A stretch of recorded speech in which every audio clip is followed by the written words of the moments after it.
Hey, man, tell me what y'all see on stage. Oh, let me take this shit down. God, dog, boy. Dang. Take this shit down, player.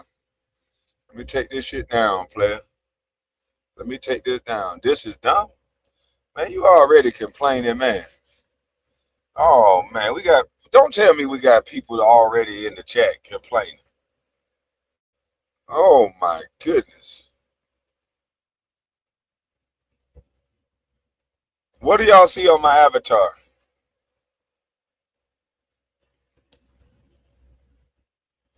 What did my avatar say, man?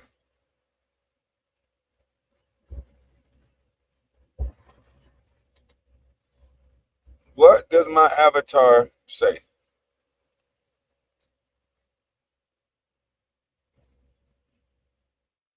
Okay.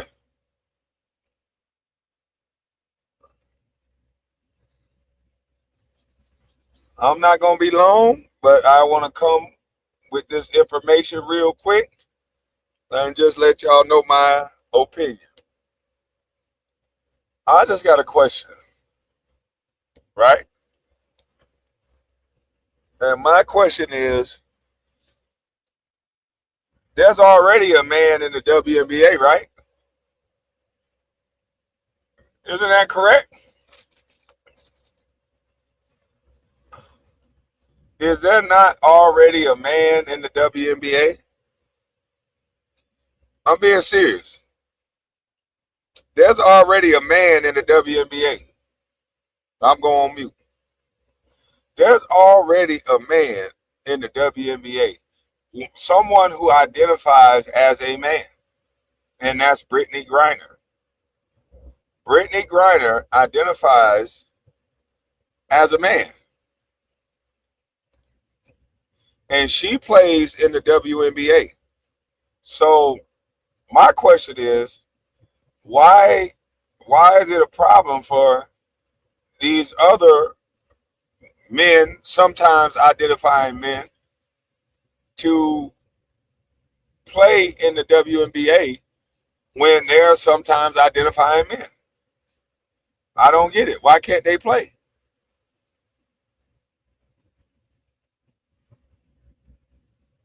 I just want to know. Brittany Griner says to her kids to call her daddy.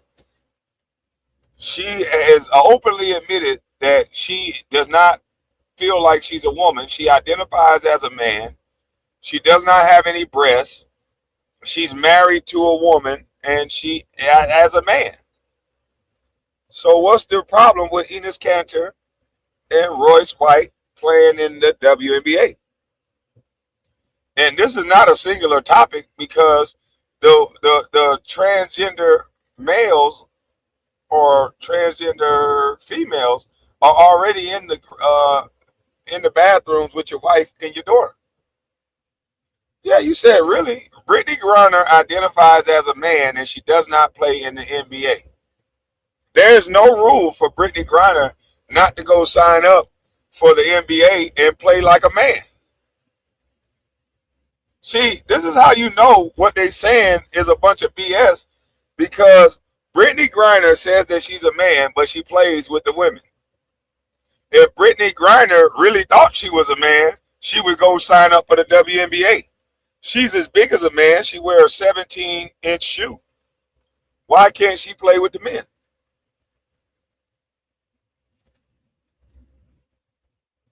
You don't think she got a dangler, but that ain't what the rules require. All it requires is for you to identify. See, what happens is people only want to be delusional to a certain extent.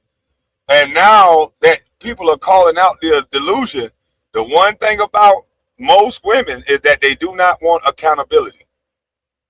They've been cheering this on, shouting this on, making this shit sound good. And then now somebody is at their doorstep say, okay, do you think this sound good? I'm going to show you better than I can tell you that it don't sound good. We're going to do this right here. Now everybody going crazy. Why is everybody going crazy when you got parents that's been arguing about this every single day? You had parents saying, no, You don't have the right to tell me what to do with my child. You don't have a right to go in the bathroom with a young lady or a woman. No, and anytime they said no, they was called homophobic. These are two brave women that want to play in the WNBA, and they should be allowed to play based on the rules that y'all been saying. Otherwise, come out and say we've been wrong. Anything short of you saying that you're wrong, I don't want to hear the excuses. Let them play. It's time for a real example. It's time for a demonstration. It's time. Everybody's been begging for this. It's time for a demonstration to put up or shut up. It's time to put up or shut up. We are watching people get online, get on TikTok, and act righteous, and act a virtue signal, act inclusive, act like they care. I love you, sanctuary cities. I love you, sanctuary cities. She is send them motherfuckers to Martha's Vineyard and watch what happens. You don't send them back. Hey, we ain't that sanctuary. They stink.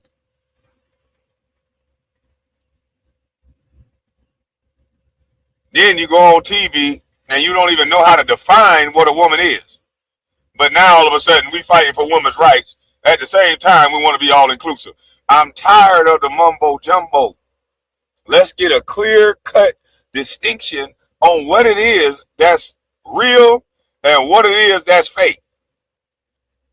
I don't want people singing that song, I believe I can fly. I believe I can touch the sky. Think about it every night and day. Spread my wings and fly away. I believe I can soar. We sitting up here like, I don't believe you can fly. I don't believe you can soar. Show me. You think you can fly? Here's your chance. Show me. I don't give a damn what you believe. Show me. Come on and show me. You ain't got to like the song, Nacho. See me running through that open door. I believe I can fly. I can fly. I believe I can fly. I believe I can fly. Well, do it. We tired of hearing about the belief I feel, or belief I think, or I know. Show me. Show me. Take off right now. Get a running start and take off, lift off. And if you can't lift off, say, now I know I can't fly. Hey, now I know I can't touch the sky. I won't think about it no more. Cause when I jumped, I just hit the floor. I'm done thinking I can fly. Cause reality let me know I can't touch the sky. We got to get some reality around this bitch. What is going on? Do we think we can fly? If you think it, show me. Every time my mouth overrode my behind, I had to show somebody what it was I was talking about. Hey, man, I'm the strongest motherfucker in this gym. Somebody gonna say, show me. Hey, man, I could beat everybody in here shooting free throws. They ain't gonna say show me. They're gonna say, Kwame, shut up. We see your free throw record. You ain't gonna hit but 1 out of 2. Get your ass out of here. Yeah, they're gonna be honest. You ain't gonna hit but 51%. Shut up. You can't beat nobody in free throw. You know what? I identify as a better free throw shooter than Steph Curry. Fuck it. Since everybody want to just say what they believe, I believe I'm a better three-point shooter than Steph Curry. I ain't gonna prove it. I'm not going to go out there and shoot against Steph Curry. Hell no. But I tell you right now, I believe I'm a better three-point shooter and free throw shooter than Steph fucking Curry. And can't nobody tell me different because I feel like I can shoot better than him. And you better not ask me to shoot. I identify as a better three-point shooter than Steph Curry. Fuck it.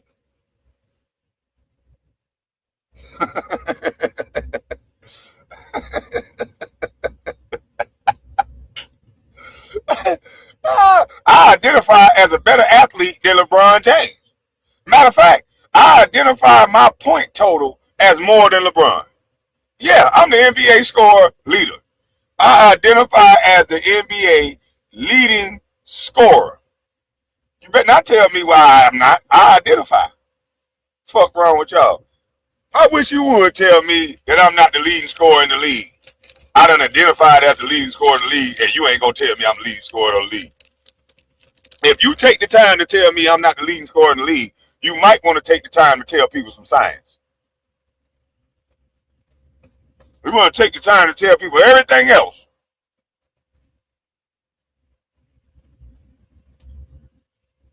KB, I believe I won an NBA championship. Me too. I identify as a 7-time NBA champion. Throw my name in the hat to be the GOAT. Yeah. Y'all ain't see the real NBA career. I identify as a champion. Yeah, you talking about I ain't no goddamn bust. I identify as an MVP. Hey, if everybody could just I identify as the MVP. Yeah. Mm-hmm. I'm telling you right now, I identify. I can't believe Enes is actually in the WNBA. Enes is either going to go down in history or somebody going to unalive him because they ain't going to like the outcome of what Enes is about to show them. Don't nobody want to take accountability for things. Everybody just want to say things and be a victim, but nobody want to deal with the reality of what they're saying. And a lot of these women that's pushing this stuff, they are going to fight against. Oh shit, they got that boy in lockup. They're going to fight against the reality that they're going to see because nobody has to. They never had to show put up or shut up. Us men been having to put up or shut up our whole goddamn life. We had to be who we are our whole life. Ain't no identifying for a man, unless you're going, yeah. But now I'm identifying. I identify as an NBA champion. I identify as a billionaire. I identify as shit. I might identify as the president. No, I don't want to be this president. He get. Y'all see the president almost got goddamn popped at. President almost got assassinated. Again. And y'all think we free? The president almost got assassinated again. In this all-inclusive utopia, nice, safe space world, our president almost got unalived again. Yeah. Obama ain't never had to run and jump on no other plane and do all this other stuff. They made Trump fly a commercial. Hey, them people goddamn going after Trump so much, they made Trump have to get on a goddamn Learjet and get the hell on. They had to misdirect the whole world. Trump, you get on, let Air Force One risk all these people alive, allegedly, and you get on this Learjet and sneak out the country. That's crazy. The threat level is that bad that a president got to hide and get on another plane while Air Force One take off? Who the fuck was the threat? And what did they have that scared our great military so bad? We're supposed to have the best technology ever. What did they have to scare our American troops, the Navy SEALs, and all the people that we have to protect the president? What did they have?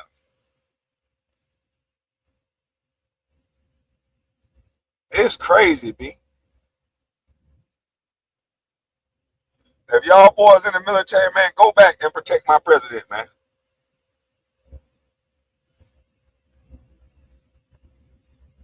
They had that man on a crop duster. The fucking president of the United States don't never supposed to be on no crop duster. We supposed to be the best country in the world. That's like infighting and showing everybody we don't like each other. No. You supposed to stand in solidarity. Joe Biden, weekend at Bernie's, that was my president. He represented the United States. So guess what? Weekend at Bernie's was my president. If Hillary would have won, she would have been my president. I don't go against the United States government, bro. We got too many people going against our own shit. You're going to lose from the inside out.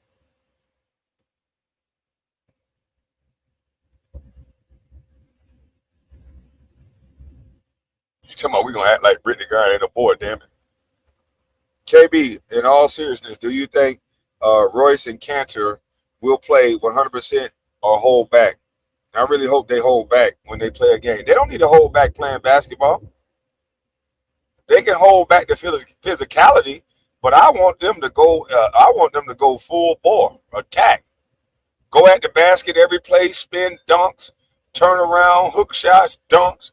I want them to impose their will so the message is get sent very clear. I would rather it get sent very clear in basketball than to get sent very clear in boxing. Because if the message don't get sent very clear, it's going to be a long day. It's going to be a long work. For what we leave behind to our daughters and our sons will be so crazy if this is not rectified. I personally think they're going to put a rule in place that's going to prevent them from getting into WNBA based on some type of testosterone levels. I think they're going to clearly define the situation by testosterone levels. That's the only thing. I do think transgenders are going to be allowed into the WNBA, but they're going to have to change. The only quick fix that they can do is change the testosterone levels, and then they're going to start accepting some transgenders into the WNBA. This whole thing to me is a play because they really want transgenders to play. The WNBA has been asking for this for the longest. So they do want it. Even the coaches want it. But the way the WNBA left the door open, they're going to have to come up with, either they're going to say, okay, well, shit, like they said, as long as you identify, you're in. They're either going to have to do that, or they're going to have to say, you know what, just like swimming, just like boxing, just like these organizations, you're going to have to meet a certain testosterone level, and then you can play. Because the way Britney Griner talked, we don't know what her testosterone levels are. I think that's what they're going to do. That's the only choice that they have right now. If they say no to them flat out, they're going to get sued. So they're going to have to come up with something that makes it to where it's trying to seem fair and inclusive at the same time. They don't want their own league. They say, why would people want their own league that's saying that they're women? They're women. They want to be with the women. They're not going to start their own league because if they wanted their own league, they can have that tomorrow. Who's going to stop them? They can have that tomorrow. They don't want their own league. They want to play with the women because they feel they are women. And the world is saying that they're women. So, hey, you hate the WNBA and women? Okay, well, then get the fuck out of my chat then. I wouldn't be around nobody that I think hates somebody. And I'm not going to argue with you. So we just going to put you out. Yeah, that's not what we doing over here, Jack. Now, my other pages, I might get with you. So the title of this is DL men are causing too much confusion in the media. This is Candace Owens and a conversation with our boy. Depends. I know. What does it depend on? I know trans men that can get pregnant. That means it's a woman.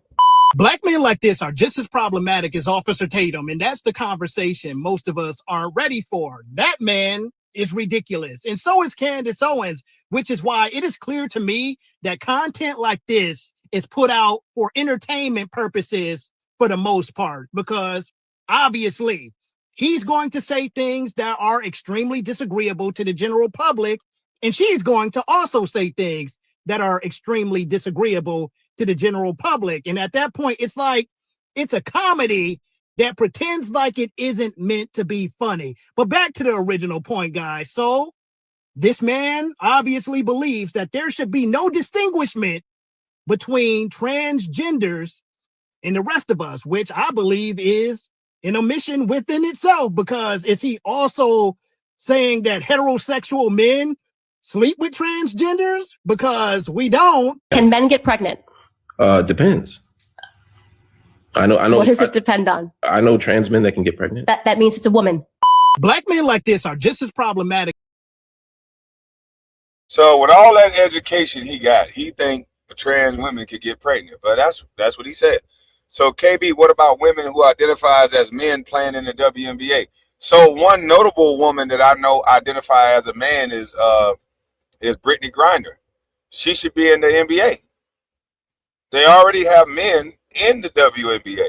Based on the standards, Britney Griner identifies as a man, but she plays with the women. Make it make sense. These sometimes identifying men are now identifying as a woman, and they can't play in the WNBA. That's confusing. That's weird. What is going on? Why can't Enes and them play if they are identifying as a woman, but you let a woman that's identifying as a man into a league that's supposed to be for women?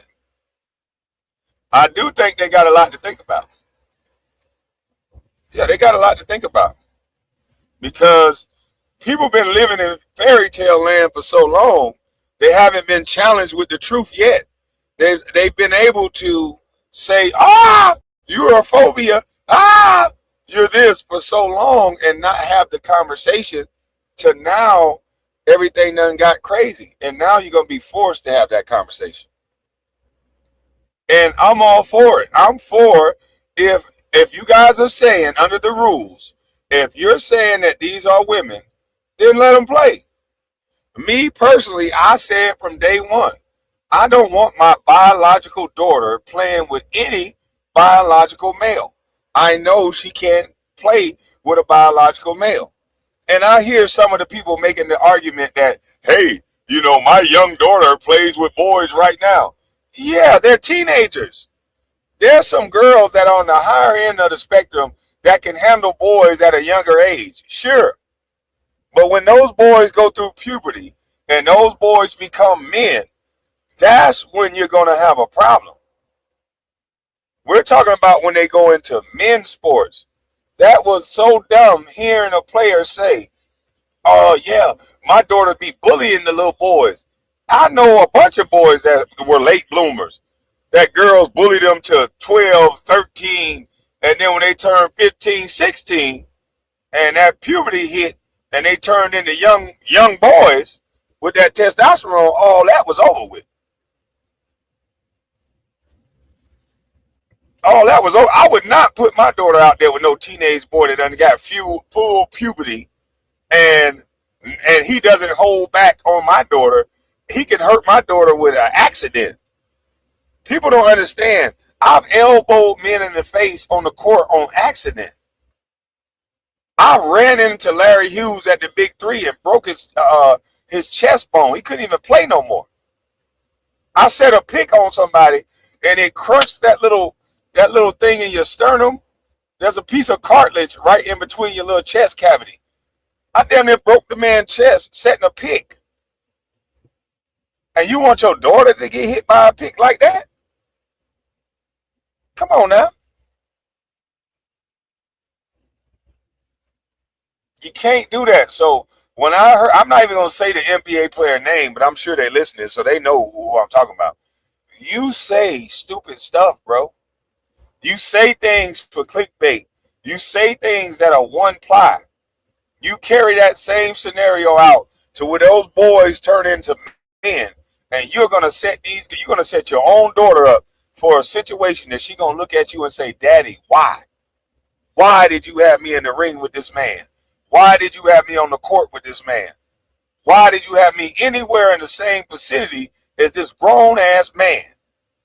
That's what you're going to say. I get why they say women are the least protected now, because everybody putting women last. They caring about everybody else's feelings, and they caring about everybody else everything. Of course, my daughters come from me. I have a daughter that can do 25 push-ups, and she's 12 years old. She do way more push-ups than my son as a kid. I'm talking about she's on the higher end of the spectrum. This little girl is a specimen as far as an athlete. But that's for now. When she gets older, and as the boys get older, that's going to thin out and become obsolete, basically. And people don't know how to use their common sense. Girls mature faster than boys. They have to get ready to make babies. My grandmother had her first child at 13 years old.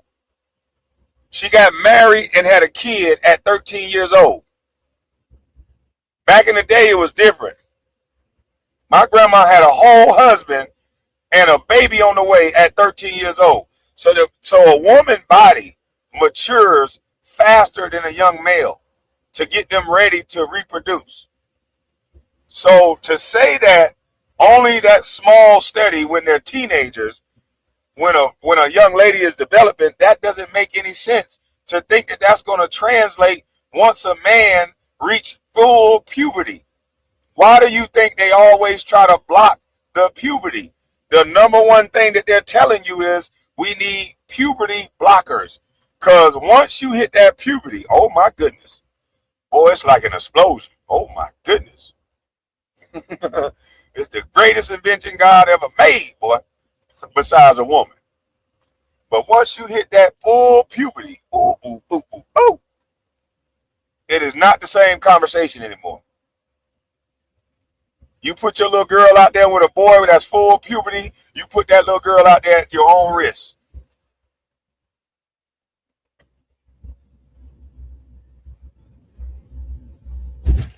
You put that little girl out there with that young boy at your own risk.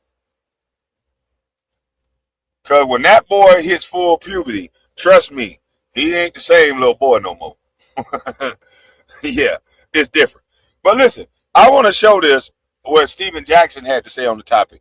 And I want to show you what Jason Whitlock had to say on the topic about what Stephen Jackson had to say. I think this is hilarious. You are idiot. And you are an insecure person. Oh, yeah. Anybody who wants to play with women is an idiot. Stephen Jackson, you want to talk tough to Royce White? Say it with your chest out. Why you got to talk all around it? You the one. It sounds insecure. You sound scared. You talking about Royce White, but don't want to say his name. Ain't that interesting? Go check in. Maybe you'll get permission to say it. Oh, that's right. Your job is to convince black kids to keep their mind in a drug haze. I see you. Anybody thinks a born man should be playing women's sports, you are an idiot. And you are an insecure person. Oh, yeah. Anybody who wants to play with women is an idiot. Stephen Jackson, you want to talk tough to Royce White? Say it with your chest out. Why you got to talk all around it? You the one. It sounds insecure. You sound scared. You talking about Royce White, but don't want to say his name. Ain't that interesting? Go check in. Maybe you'll get permission to say it. Oh, that's right. Your job is to convince black kids to keep their mind in a drug haze. Man, I cried laughing looking at this shit. First of all, seeing Jason Whitlock in a do-rag on his own had me crying laughing. And then when he started blowing that smoke out and talking about go check in, maybe that you can get permission. I said, oh Lord, hey, go check in and maybe you can get permission. God, oh man, Jason Whitlock want all the smoke. He's smoking the black and mild and all. He said maybe you should go check in. Because these guys that's in the mainstream media, when they touch on this topic, they got to touch on this with kitten gloves. They can't have a deeper conversation. This ain't just about no basketball. This is going to set a precedent. It's fathers fighting for their rights to keep their women and children safe from men that have the same genitalia that they have that identify as a woman going in the bathroom with their kids right now. They had a governor from Minnesota put tampons in a boy's bathroom. This is a real situation. If you believe you can fly, this is the day and age that we need to see you run and jump. If you believe you can fly, damn it, take off. Take off.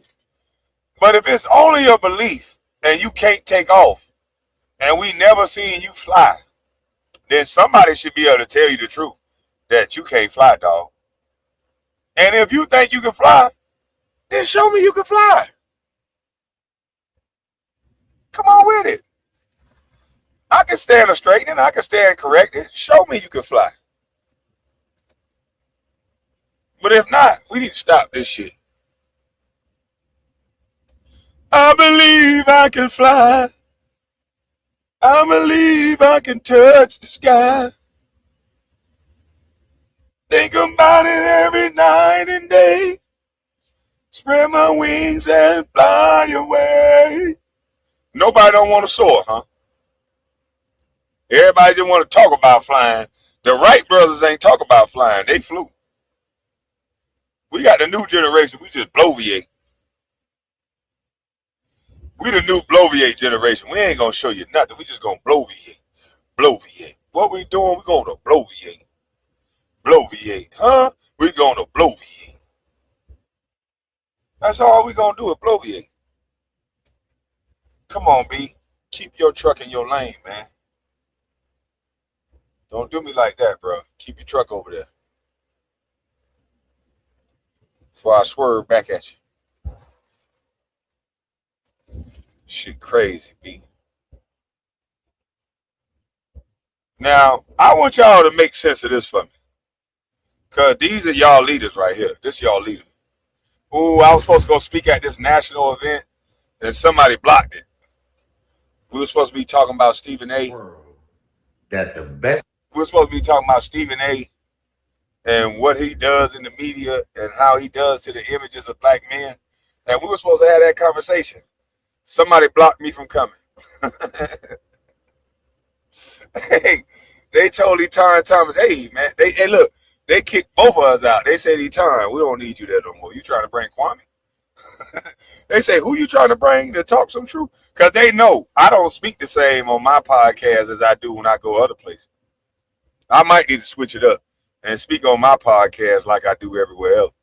But I was supposed to be a speaker on the 13th. And I got a text message the other day saying, hey, man, I got booted from the show. And, I don't know if it was because of you or what, but I invited you, and they told me hell to the no. Stephen A., I thought you don't run from people, boy. They don't even want me to talk nowhere. Damn, boy. That's crazy. That's crazy. Maybe I did too well on that Pivot podcast. We don't want the masses to see what everybody did. We just want to isolate them on YouTube where we can control the algorithm, and we could just say he argued and he just a conspiracy channel and he just controversy.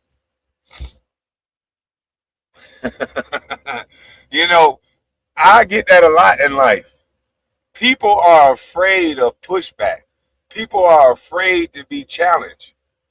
This new participation trophy world is all about saying what you say and having some type of classism or having some type of fake ass I'm above you approach when it's all fake. It's all fake.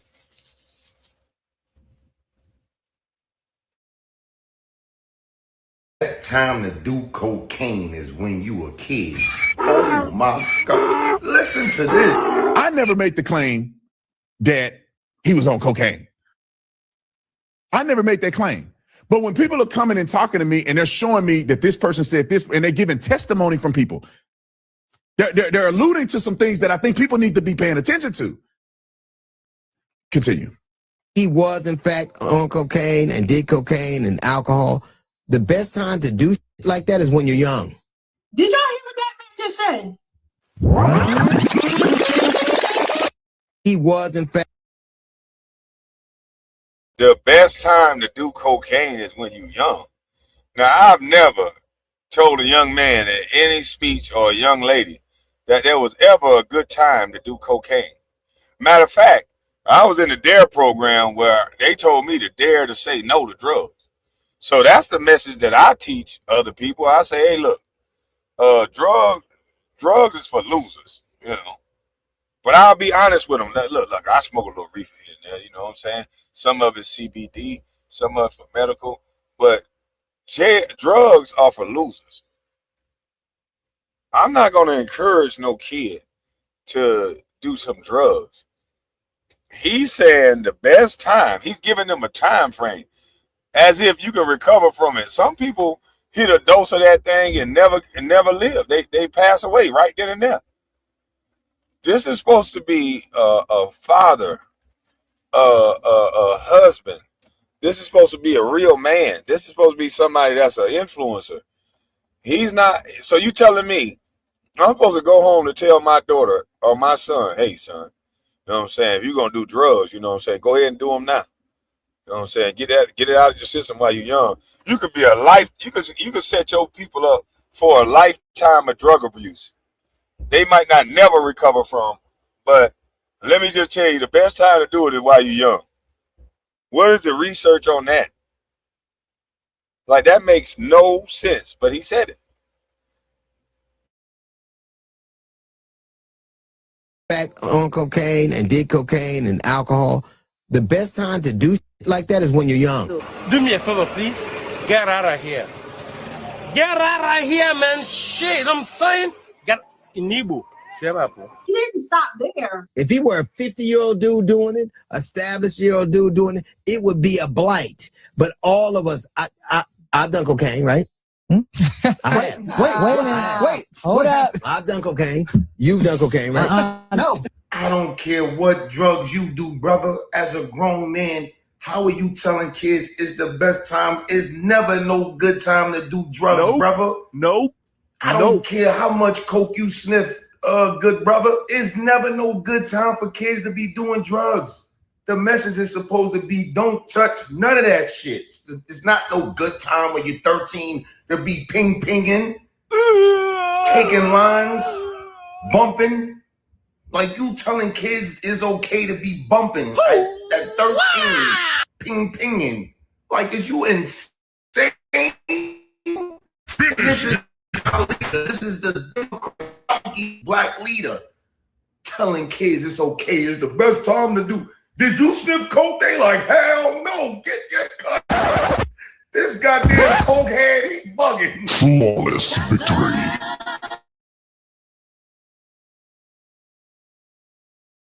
You want to get everybody on that shit, man. Like, come on, dog. That ain't what we doing, dog. No, man. We money getters. We don't want to do no coke. Come on, man. DL, you got to do better, bro. I don't know what's wrong with some of these guys they putting in front of us. You got to do better, bro. Because I'm going to tell you right now, these people don't care nothing about you. Hold on. Let me show you this, y'all. Let me show you what these people doing to men when they get locked up. All y'all, this is a PSA, public service announcement to all the real N-words out there. You know what I mean? There's some real cops out there, too, that really want you N-words to learn a lesson. Blackwell was an officer for about a officer pleaded guilty to sex. I want y'all to hear this. North County police officer pleaded guilty to sexually abusing handcuffed men. This as he was approaching his federal trial. Marcellus Blackwell was an officer for about a year during the time he admits to abusing men in his custody. Fox Files investigator Chris Hayes is tracking this case and has been since it broke 3 years ago. And he joins us now with more details. Chris. Surely, Mandy, it seemed to take forever in court as prosecutors read through accounts of 18 men in.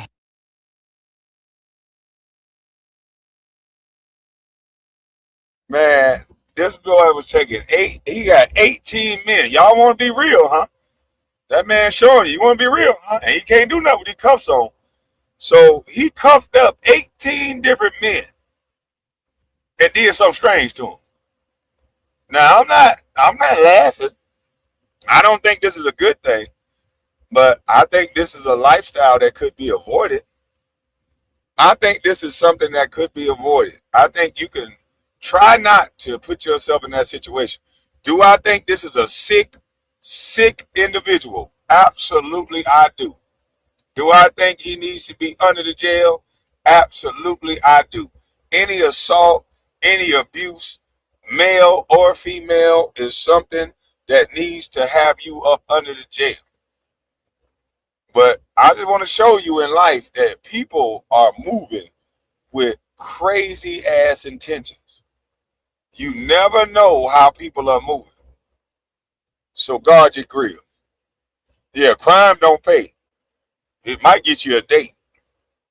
Police officer pleaded guilty to sexually abusing handcuffed men. This as he was approaching his federal trial. Marcellus Blackwell was an officer for about a year during the time he admits to abusing men in his custody. Fox Files investigator Chris Hayes is tracking this case and has been since it broke 3 years ago. And he joins us now with more details. Chris. Surely, Mandy, it seemed to take forever in court as prosecutors read through accounts of 18 men in handcuffs being sexually abused by a former North County Police cooperative officer. 36-year-old Marcellus Blackwell pleaded guilty to 18 counts involving kidnapping and depriving victims of their rights. It turns out he was doing this during a time we interviewed him for an unrelated report about officer recruiting. This was in 2023, shortly before he was accused of molesting men in his custody. A prosecutor read through each accusation, saying Blackwell turned off his body cam each time and recorded his acts with his own cell phone. Blackwell acknowledged his guilt without saying anything else. U.S. Attorney Thomas Albus came out to speak after the hearing. Sad day in a lot of ways. This frankly disgusting conduct that you heard recounted to Judge Lanahan that Mr. Blackwell did accept responsibility for. We think of the victims today, and they were in a particularly vulnerable situation. Blackwell was coming up on his trial date, which would have meant those cell phone videos would be played to a jury. So it's not much of a surprise Blackwell took this plea. He's looking at a 30-year recommended prison sentence. Well, Chris, how was all of this uncovered? One of the last victims pointed out that this was done to him and it was recorded. So the co-op worked with the FBI and found videos on his Google Drive. Wow. So was he committing these crimes at the police station? In his car, and part of the charges that he pleaded guilty to, kidnapping. And it came out that he took one of his victims to Normandy High School bus lot to do this. Wow, in his car. Interesting. Yeah. It is shocking. All right, thank you. Thank you. I need an ambulance.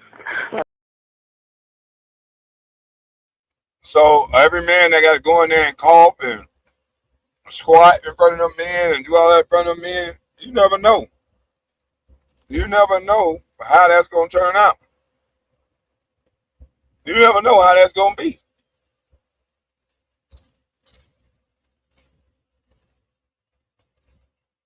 That's a sad situation. Now those men made a mistake.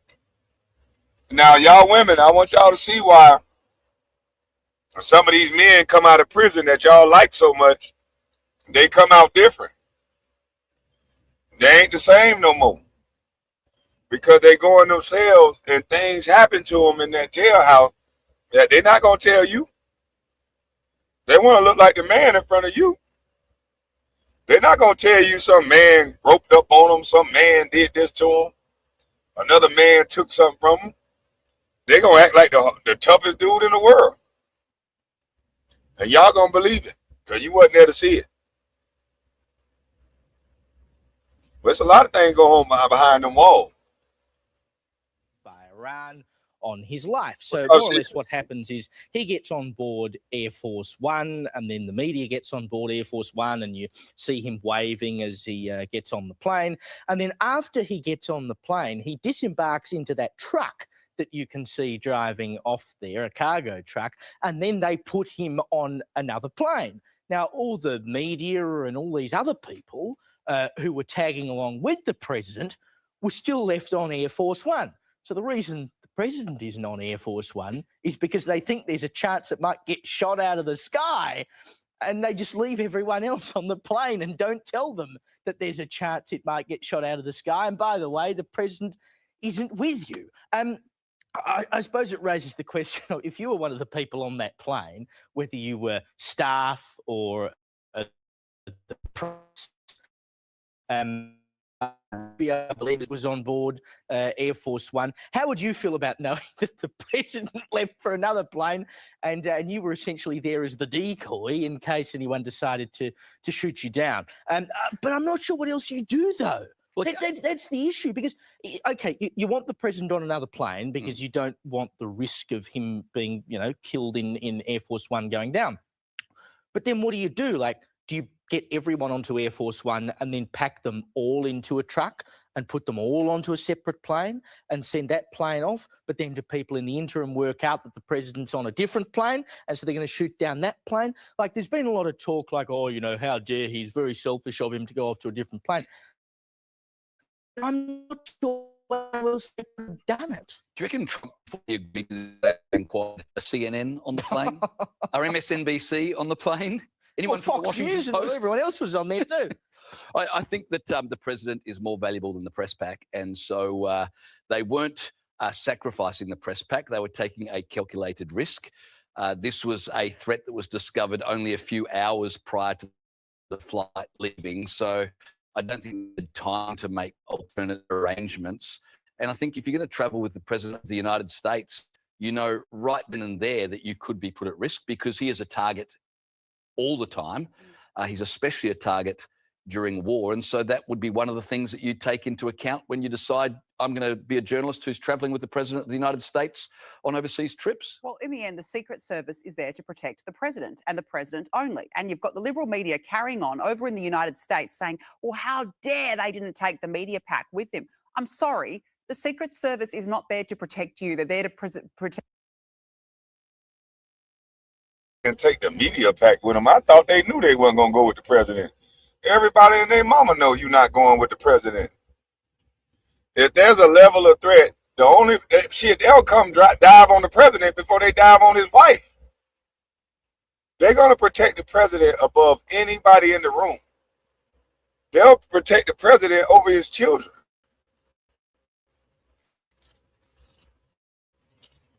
Whether you like it or not, that's the rules. The Secret Service is there to protect the president at all costs. Protect the most important man, or one of the most important men in the world. They're not the president. They don't get to have that sort of security. But then what if they're sort of deliberately putting you in harm's way as a result of doing that? What do you mean? Well, because they were left on a plane that they thought might be attacked. But we don't know how imminent the threat was. Well, then why did they move? None of us know what sort of but they threat obviously, that was. but they obviously moved the president to another plane because they thought he could be in danger if he was on that plane. It was a credible threat. So in doing so, yes, they've eliminated the threat to the president, but they've also left a lot of other people under threat. So yes, they're there to protect the president, but they're also there to put other people in danger. Well, in the end, they're there to make sure that the president is off that plane and off that plane safe and going to another location. So no, I think they did the right thing when their focus is solely on the president. In the end, who are we to understand the ins and outs of how the Secret Service work and how the Secret Service... If you were on a plane that might get shot down, you might want to know that. But in the end, if their focus is on one man, what do you expect? And again, Caleb, we don't know how imminent that threat was. We don't know imminent the type enough that they moved the president. Well, but again, we don't know what type of target it was. We don't know the intricate details of this, and we'll never know. If Trump had to jump out of the plane, if he had to pretend like he was getting on the plane, and then he had to jump off the plane and sneak out the back door, then it must have been a serious, serious threat. So at that point, you cannot judge what Trump is going to do or need to do. If it's a serious, serious threat and it's on that level, then everyone knows that you're going to protect the president at all costs. But I think that they should let the public know what the threat was and where did it come from? Because I don't like the fact that my president had to run from no goddamn body. That's like if your brother or your cousin had to run from somebody. You be like, hold up, who the hell you ran from? Let's go back over here and see who you ran from, boy. That's how my family got down. You ran from who? For what? Come on, let's go back over here. So yeah, with our military, you make our goddamn president run, we gonna make your whole country run. That's what we need to do. Wherever we was at, wherever the president was at, they need to send SEAL Team 6 to figure out who the hell made the president run. Because if you can make this president run, you can make every president run.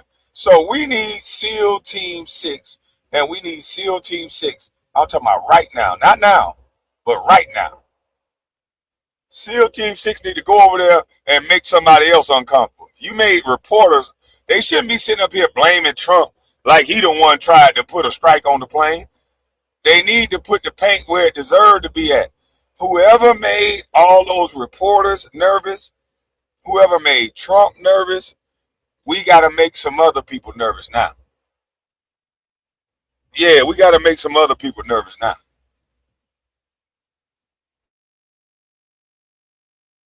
Like you said, they left Marco Rubio.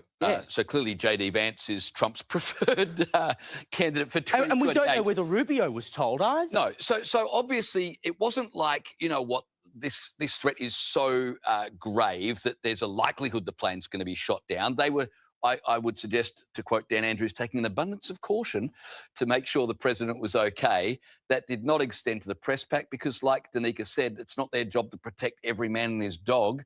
They've got to keep the president of the United States safe. And moving the press pack at such a late stage could well have blown the skullduggery that was underway in hiding the president from the Iranian threat. So I think it's one of those things that goes with the presidential press pack, is it not? Would you have been outraged if you were on that plane? Well, if I'd found out subsequently that I'd potentially been put in danger, I'd probably be a bit perturbed by it. But you're in danger every time you're with Donald Trump. Oh, well, no, but I don't think people are going around. I would be outraged if I was on that plane and I would stand in solidarity with America and I would be trying to goddamn talk to Trump about what you gonna do, player. They had us in here scared than a mother trucker. Trump, what you finna do? How much ass you finna kick? Because I'm going to be nervous.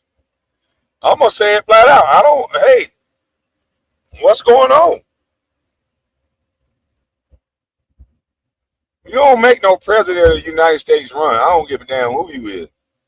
You do not make, I know everybody don't like Trump, but it's about a look. It's about respect. It's about a reputation. If you can start making this president run, what's not to start making all the presidents run? You got to set a precedent. You don't make no motherfucking president have to jump off Air Force One to hide in a cargo van. It's time to make a statement. You got life messed up. You making the president of the United States that's supposed to have the most powerful military in the world get on a cargo van and take a crop duster back to America? Y'all worried about Trump so much. Is Trump finna be out of office in a couple of days, a couple of years? What about after you give the image that America can be played with like that, and then everybody start playing with America like that? Hell no. It's time for some people that got some common sense and not Trump derangement to get back in power over this goddamn country. If they can do that to Trump and have the Secret Service that on their heels, then they can do it to any one of them. And that's what people are going to start thinking. I want to see the response. We need to respond. And to sort of indiscriminately shoot the press. They might go to try and shoot the president. I mean, you know, and the reality is a lot of people who would be in that press pack are not paid a great deal of money. You know, it's a great privilege to have the job, but they're not paid a great deal of money. And so at the end of the day, you might go, well, is it worth my life to do this job? And if you're potentially put in danger, I can understand why people would be upset about it, because you would go, heck, my life wasn't worth saving if that plane was going to go down. You know, again, I don't know what the alternative was, but I can understand why they would be a bit upset about that. Well, in the end, they've got their eyes on one man and one man only, and that is the President of the United States.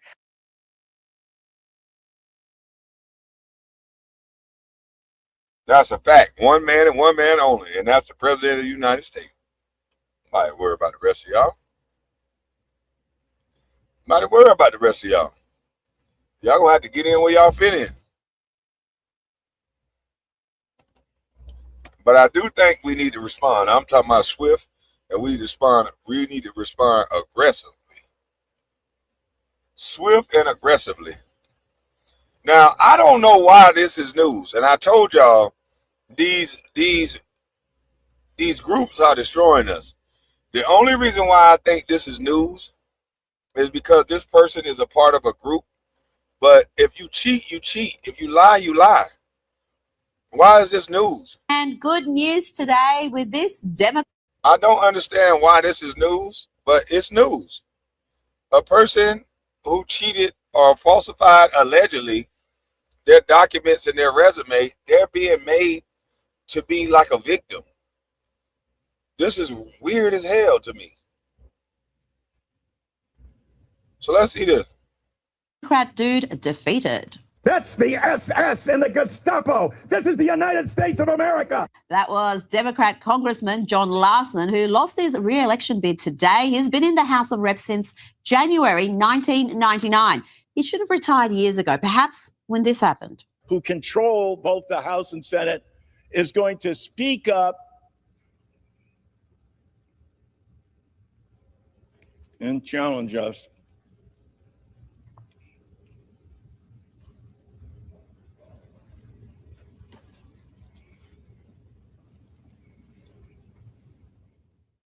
Yep. Let's hear now from trans activist Lily Tino, dressed like a chef with a cartoon rat on his shoulder, educating children about sex change operations.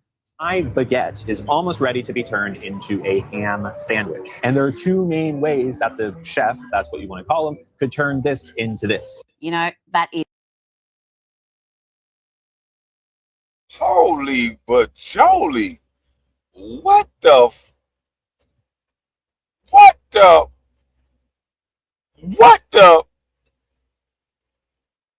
did I just see? Wait a minute, let's go back. Why are they teaching kids this again? Kids that are not having sex need to know how to turn their sausage into a ham sandwich? I'm gonna play the video, y'all. My baguette is almost ready to be turned into a ham sandwich. And there are two main ways that the chef, if that's what you want to call him, could turn this into this. You know, that is quite enough. Enough. Leave that content for your adult audience. Leave the kids alone.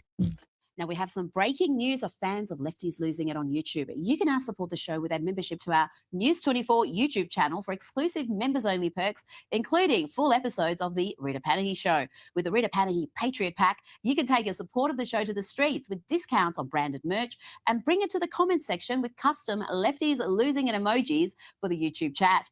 With the Rita Panahi Patriot Pack on YouTube, you will get less spin, more truth, and heaps more Lefties Losing It. Sign up now by hitting the join button under the video or visit News 24. Trump secretly slipped away from the presidential jet, publicly boarded the older Air Force One as a decoy, and he then slipped out the far side of the plane into a catering truck, which whisked him away to another plane for a secret departure. These are the measures that he needs to take to stay safe after multiple assassination attempts and plots. But all of this was hilarious, mirthful to the imbecilic hosts of MSNBC, or whatever it's called these days. Listen to the joy from professional liars Rachel Maddow and Lawrence O'Donnell. Now I'm very pleased to say it's time for the last word with Lawrence O'Donnell, which is more of a pleasure for me to say than usual because the New York Times has just posted a headline on the front page of the New York Times website, which reads, "Trump hid in a catering container to sneak out of Turkey." And honestly, that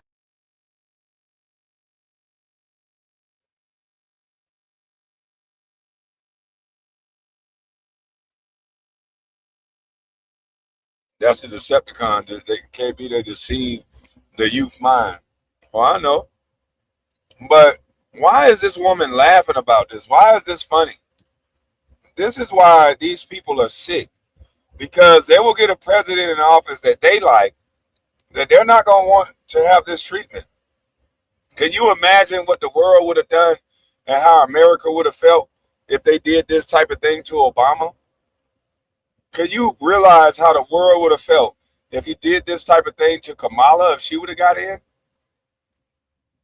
You're going to accept this type of behavior for one person and then say you're a good person? If it's good for one, it's good for all. We got to define what's good and bad. All of this shit done went crazy. There's no definition of what's good and bad no more. It's just everything is in the game. This is bigger than Donald Trump, man. This is about America. We must protect this house. This is about our image. This is about our reputation. You made our president hide in a motherfucking container truck. It's time for somebody to understand what's cracking in America. You ain't supposed to be laughing and applauding that they made your president hide. Man, if this was a communist country, they would have slung your ass up out of here, lady. These people want the type of country that they wouldn't even want to go live in. If this was Somalia, if this was China, and y'all was laughing that Kim Jong-un had to hide somewhere, Kim Jong-un get back to China, he gonna have you in the middle of the street, and y'all gonna have a conversation. And I don't think you're gonna like it. I don't think you're gonna like it. You're laughing that our government, that our Secret Service, our military was made to look weak. Because when your president got to hide, our military was made to look weak. They were supposed to orchestrate safe travel because that's their fucking job.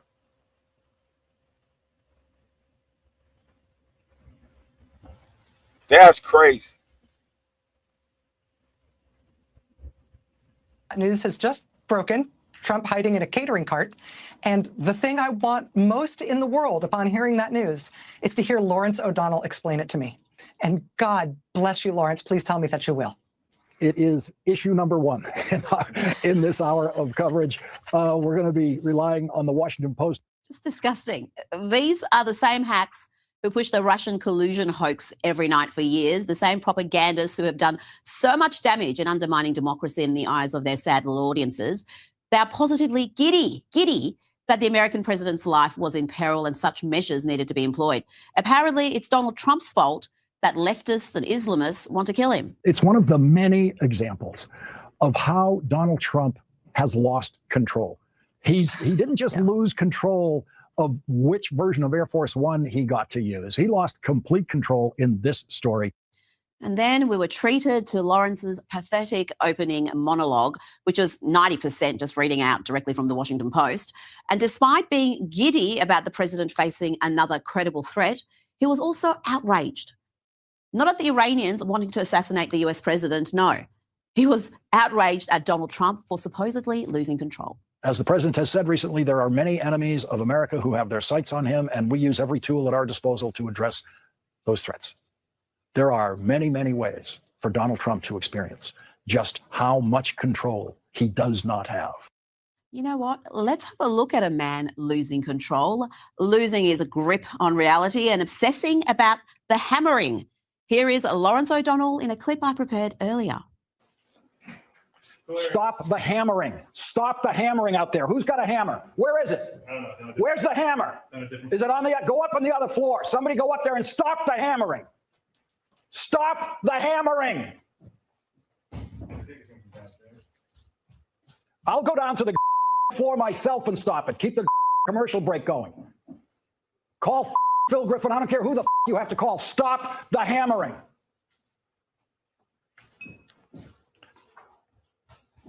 Empty. Somebody just bloviating like that, they ain't gonna stop shit. Somebody should have said, well, you go stop it. I guarantee you, with the way he's bloviating and carry on, he wouldn't stop nothing.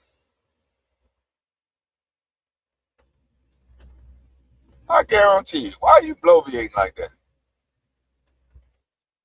Making all that noise.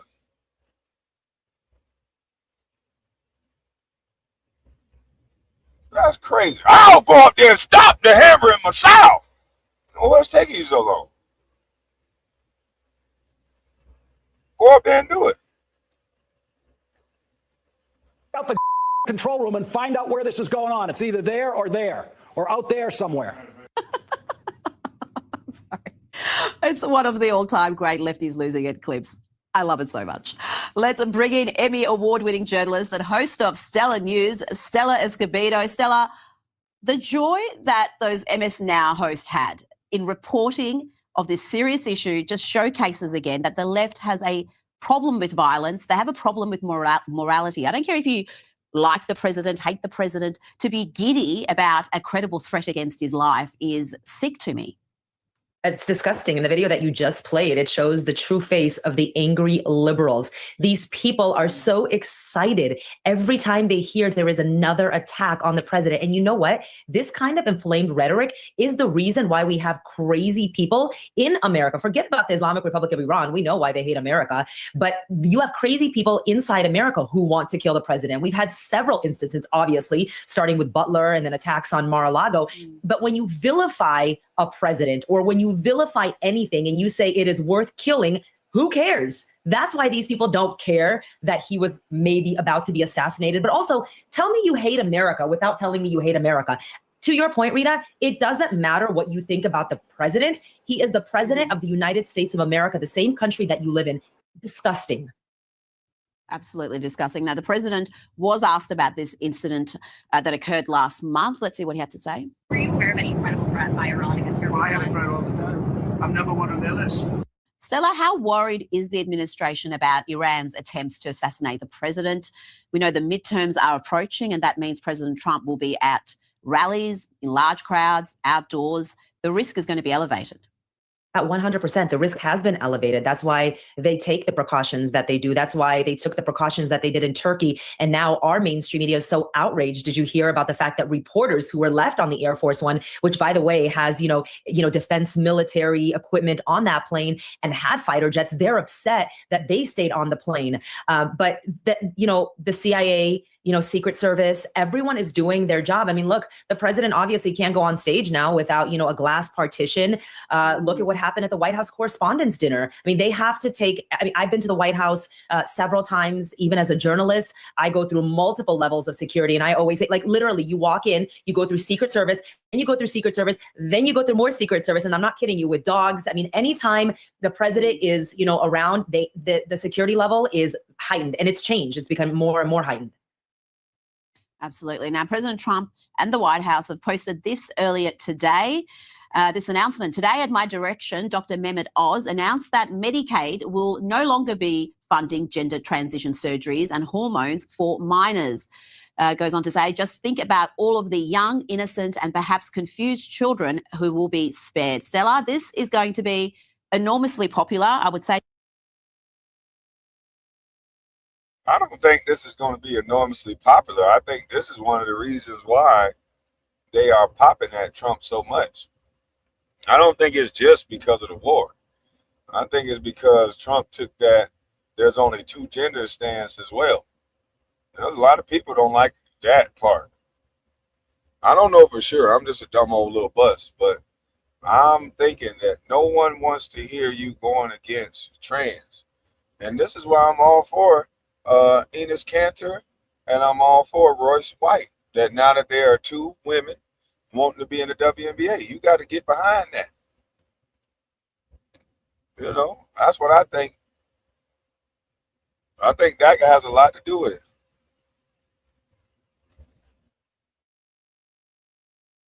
Not just with Republicans, but independent voters, pretty much everybody other than the hard left.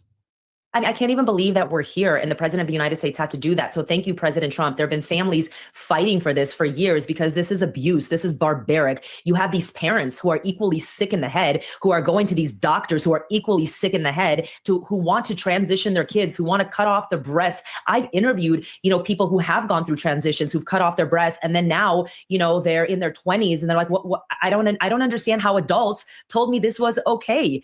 So, in California, where I live, President. Well, if that's happening, I can sympathize with any person who an adult coerced them to do something as a kid. And then now as an adult, if they feel bad for this, I would like to hear from those people. I would like to hear those experiences because we only hear one side of the coin. We only hear straight people talking for mostly trans people. I want to hear both sides of the coin. I want to hear some trans people that love it, and I want to hear them that feel like people coerce them to do it. So we can hear both sides of it, so we can get an understanding of what the protocol should be. I don't think you should block any child's puberty. I think you should wait until they're 18, just like you do with cigarettes and anything else. And if that's the decision that you want to make, go ahead. But I don't think you should block a kid's puberty because they haven't reached the point where they even like the opposite sex yet. That's how you can get them to like anything. Before I had puberty, I was just wanting to play games and play basketball. I didn't really go after girls like that. I didn't really know what to do. But once I got to puberty, I was like, oh shit. I still don't know what to do, but I know I want to do a little something, something. I knew I wanted to do a little something, something. I didn't quite know what to do and how to do yet, but I damn sure knew I wanted to do a little something, something. So I think you should wait until people feel like they want to do a little something, something. And then they'll decide what that something, something is. And then we all can accept it. But when you start blocking people and playing, I think it's a little bit of playing God going on. Because if this is natural, then why does it need so many chemicals for it to come to fruition? Why do you want to block kids from their natural, you talking about transitioning, there's a natural transition before puberty and after puberty. Once they hit puberty, they're like young adults. They can do everything that adults can do. They can have sex. They can have babies. Are they mature enough? Maybe not. But that's natural. I don't know what's going on now. But I think you should wait until that natural spark that makes them want to be with a woman, that kick off, and then, or be with a man, and then let them make a decision. If they want the puberty blockers, they'll take it. Which I don't think they would want them after that. That's why they're called puberty blockers. Trump already cut off federal funding to the hospitals. And you have the Attorney General of California, Rob Bonta, instead of focusing on other issues that we have in California, he's suing the Trump administration because they can't do gender affirming care on children. Well, what about those blue states and cities that allow this? You could argue some of them encourage it. How are they going to react? And will those who want to transition their children, put them on this medical path, just move to a different jurisdiction? I mean, they could do that.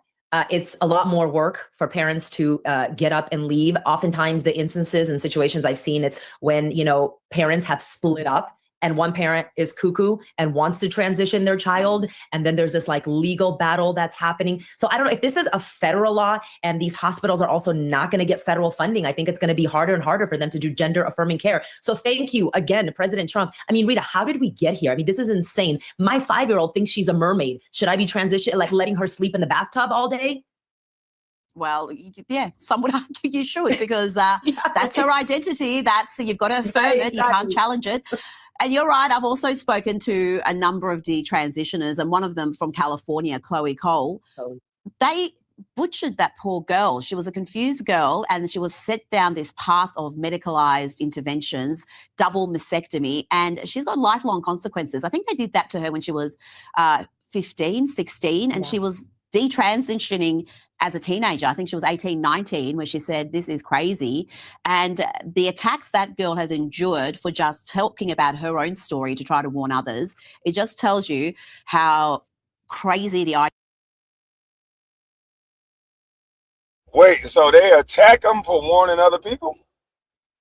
Yeah, that's not cool. You can't attack a person for just talking about their story. That don't seem all inclusive now. I don't agree with that. If somebody that was trans is going to tell their story and tell their process, I don't think they should be shouted down. I don't think they should be disrespected. Why do you have to disrespect people just for having a difference of opinion? Especially if this person is already trans, they can share their story to other trans people. That's crazy. Ideologues are in this space. Now, I've to your point, I've interviewed Chloe Cole myself, and she is so brave. She's used her voice, in this important movement. But just to add to this, the left encourages this. They're sick. They're all into this gender ideology. They want you transition. They want you chopping off your breasts, not having children. America is facing a huge issue right now. Birth rates are down because they've been promoting this kind of ideology. Now, I ain't saying I had all my kids in the right way. None of them really. But the left, I know they don't like me. Because I got children. Yes, I do. I got children. So I know they don't like me. Well, yeah, together with climate alarmism that the world's going to end in 8 years, 5 years, 6 years, depending on the doomsday that you're listening to. Let's talk about this report in the New York Post. They're reporting that Mayor Zoran Mamdani's wife, Rama, is heading to Syria and Lebanon next month, jetting off on September 20 to countries on the State Department's do not travel list for Americans. That seems rather unwise, Stella. I mean, yeah, tell me who Rama Dawaji is. It's like, first of all, Rama Dawaji for America's 250th jetted off to some island in France, Corsica, I think it was, which is hard to even get to, but she's like, see you later. She wasn't even, I'm hearing that she's not going to be there for 9/11. She is requesting, NYPD officers or some kind of security that's tax funded, which I think has already been denied. First of all, your hubby is anti-police. So therefore, you don't get security. You want to go to a level 4 elevated, security alert country? Goodbye. Go on your own. Absolutely. And there's been an update on that today. Earlier today, Mayor Zoran Mamdani blamed a miscommunication over this public clash that happened between City Hall and NYPD officials over whether they were going to be providing security for his wife during this Middle East trip. Boy, they really screwed up by letting that dude be the mayor of New York. I don't know what New Yorkers are doing. I don't know who tricking all these people into voting the way they vote. But it seemed like New York done lost their way. They done forgot about what happened to the Twin Towers. They done forgot about what happened to this country. And I think this all-inclusive stuff gonna end up backfiring on us soon. All this all-inclusive talk, I don't think it's going to go the way we think it's going to go. And eventually, heads will roll. Eventually, heads will roll, in my opinion. Stella, she will not receive police protection overseas, despite Mamdani's senior spokesperson saying that she would just yesterday. So a little bit shambolic there in New York. Before you go, you did mention Rob Bonta before. He's the California Attorney General, and he's sabotaging a key voter ID initiative. Tell me about this. Yeah, actually, I just reported that. I just interviewed the Republican who's running for California Attorney General. So basically, in California, whenever they're afraid of something, there's always some kind of government overreach. So what he did was there's a voter ID that is supposed to be on the ballot, okay, in November. They got enough signatures, over 1 million signatures, to put it on the ballot. There was, more than $1 million that was spent on getting, the enough signatures, whatever. So right as they get it approved, Rob Bonta goes and changes the language of it. Basically, it was just a voter ID that says you need ID to show up. Now he changed it. I don't remember off the top of my head, but basically he changed it to something that is a scare tactic about like legal immigrants. And so if you're just a regular everyday voter, you're like, oh my gosh, what is this voter ID thing? So per usual, these Democrats, anytime that, like, why else would you change that if you were scared that it would pass? Because the people of California would like voter ID. So if they're about fair elections, why would you be so concerned with having an ID? Before I get on a plane, I got to have an ID.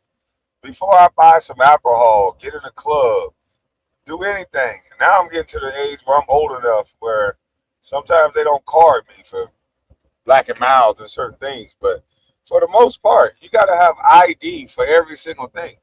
So if you're trying to get me to understand that you're not trying to cheat just because you're trying to leave the door open for cheating, then I don't think that makes any sense. Like, I'm one of the parents that said, hey, look, teacher, anytime you see my son with a cell phone, his cell phone out, you let me know. And they said, it's okay for him to have a cell phone in class. I said, let me tell you something. Anytime you'd have gave me a cell phone, a computer that can look up every answer and everything you can do, and I can have that on my person or out where somebody can see it, I'm going to be cheating. So anytime you see my son with his phone anywhere out, you let me know. I told him he can't bring his phone out of that book bag until he's out of class, out of every class. If you see it out anytime in the class, let me know.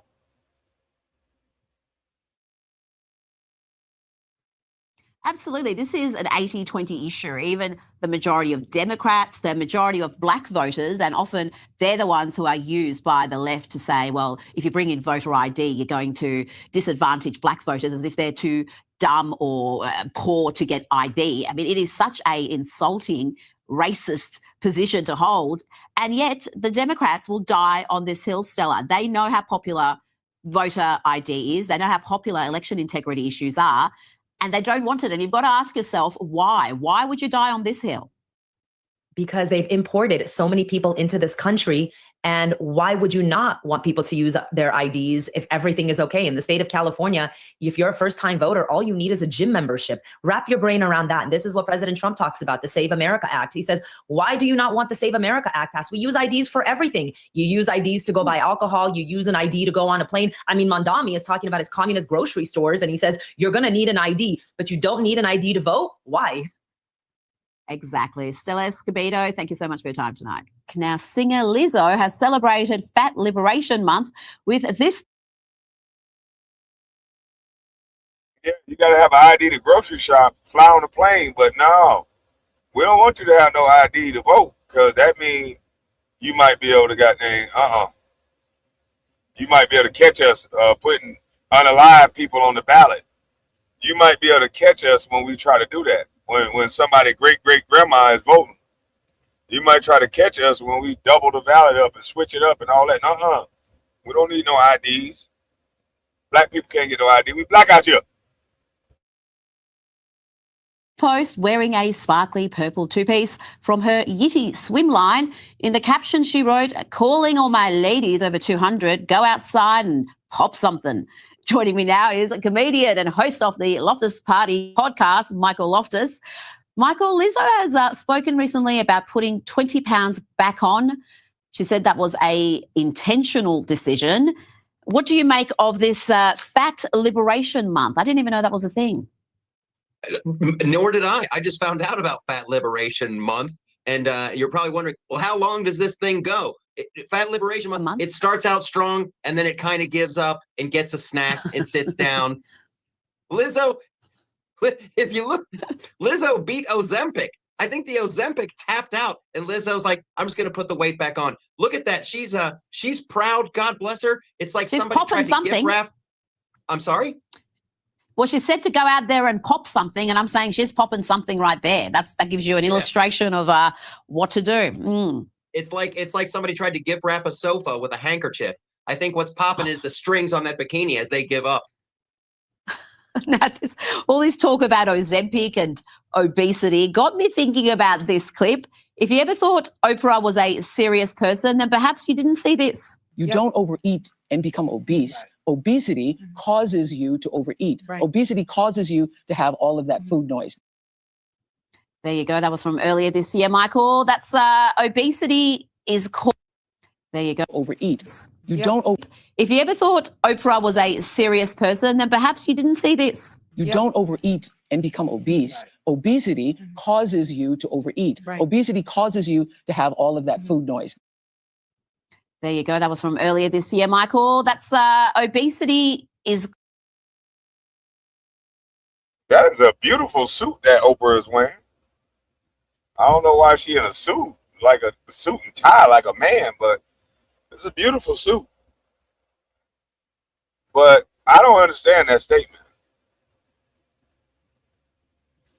I don't understand that statement, but I know if I elaborate on that statement the way I know how to elaborate on that statement, YouTube might find it offensive and flag me, and I'm not here to judge.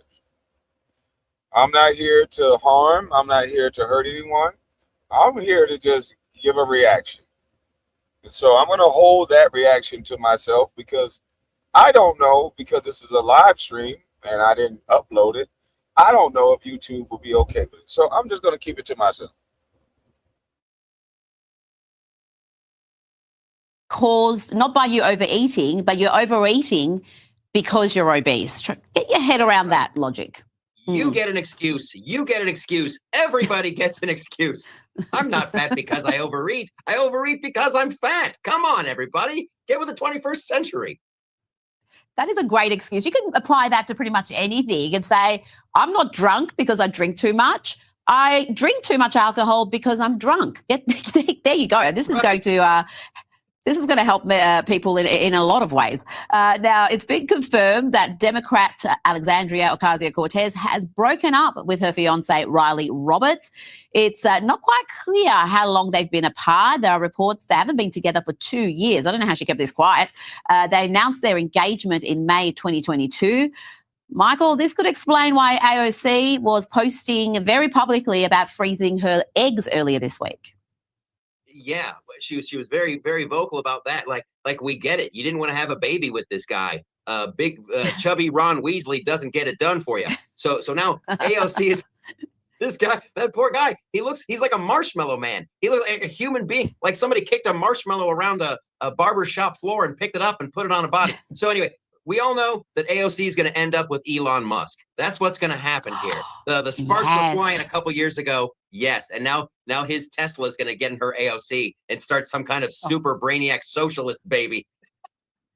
That would be dangerous. But you know what? I would absolutely love that. And if she's got Elon by her side, she could. Did he say some super brainiac socialism baby? What in the world? Hey, this dude here kind of funny, though. He got that white humor that's pretty funny. But I'm not going to elaborate because I'm not trying to get flagged. Become president. His $1 trillion plus her crazy politics, anything is possible. Now, Cristiano Ronaldo, let's stick with this wedding theme. He's finally tied the knot. He's been with his partner, Georgina Rodriguez, for 10 years. Finally, after 10 years, they got married in a civil ceremony in Portugal. They met at a Gucci store, Michael, as all good couples do. What do you make of this union? Is 10 years too long? I mean, there would be a lot of dating experts that I see online who say, if he hasn't put a ring on it and led you down the aisle within a couple of years, then move on. He's not that into you. Yeah, that's a good rule of thumb. But then there's a little asterisk by it, like, unless it's Ronaldo and he's worth all that money, then stick it out. She put in the 10 years. They've been together. And when they say I do, I have to imagine she just screamed, "Goal!" for about 10 minutes. She landed the big That would be fish. actually Good great. for her. They're in love. They're in love and good luck to them. I like him, so I'm on board with that union. Now, UFC fighter Conor McGregor has ended his sobriety, probably lasted 5 to 6 minutes, and he said he's ending it in support of actor Brad Pitt. He said Pitt inspired him to start drinking again. Michael, this is very compassionate work from Conor McGregor because, you know, he's normally a teetotaler. We've never seen him drinking and partying too much. Yeah, and my thoughts and prayers go out to the people of Ireland who are already suffering enough. But now to know that Conor McGregor is running around drunk again, this must be how the Japanese feel every time Godzilla gets spotted. How do you stop a drunk Conor McGregor? You can't. Like, if Brad Pitt gets drunk, you just put up a mirror and he falls in love with himself and everybody's safe. But Conor McGregor, He's going to fight back and he's going to win. You just have to wait for him to tire himself out. So thoughts and prayers going out to the people of Ireland. Stay safe, stay indoors, don't run out of booze. Well, they've had to deal with Rosie O'Donnell moving to their fair country, but she seems to be back in the US.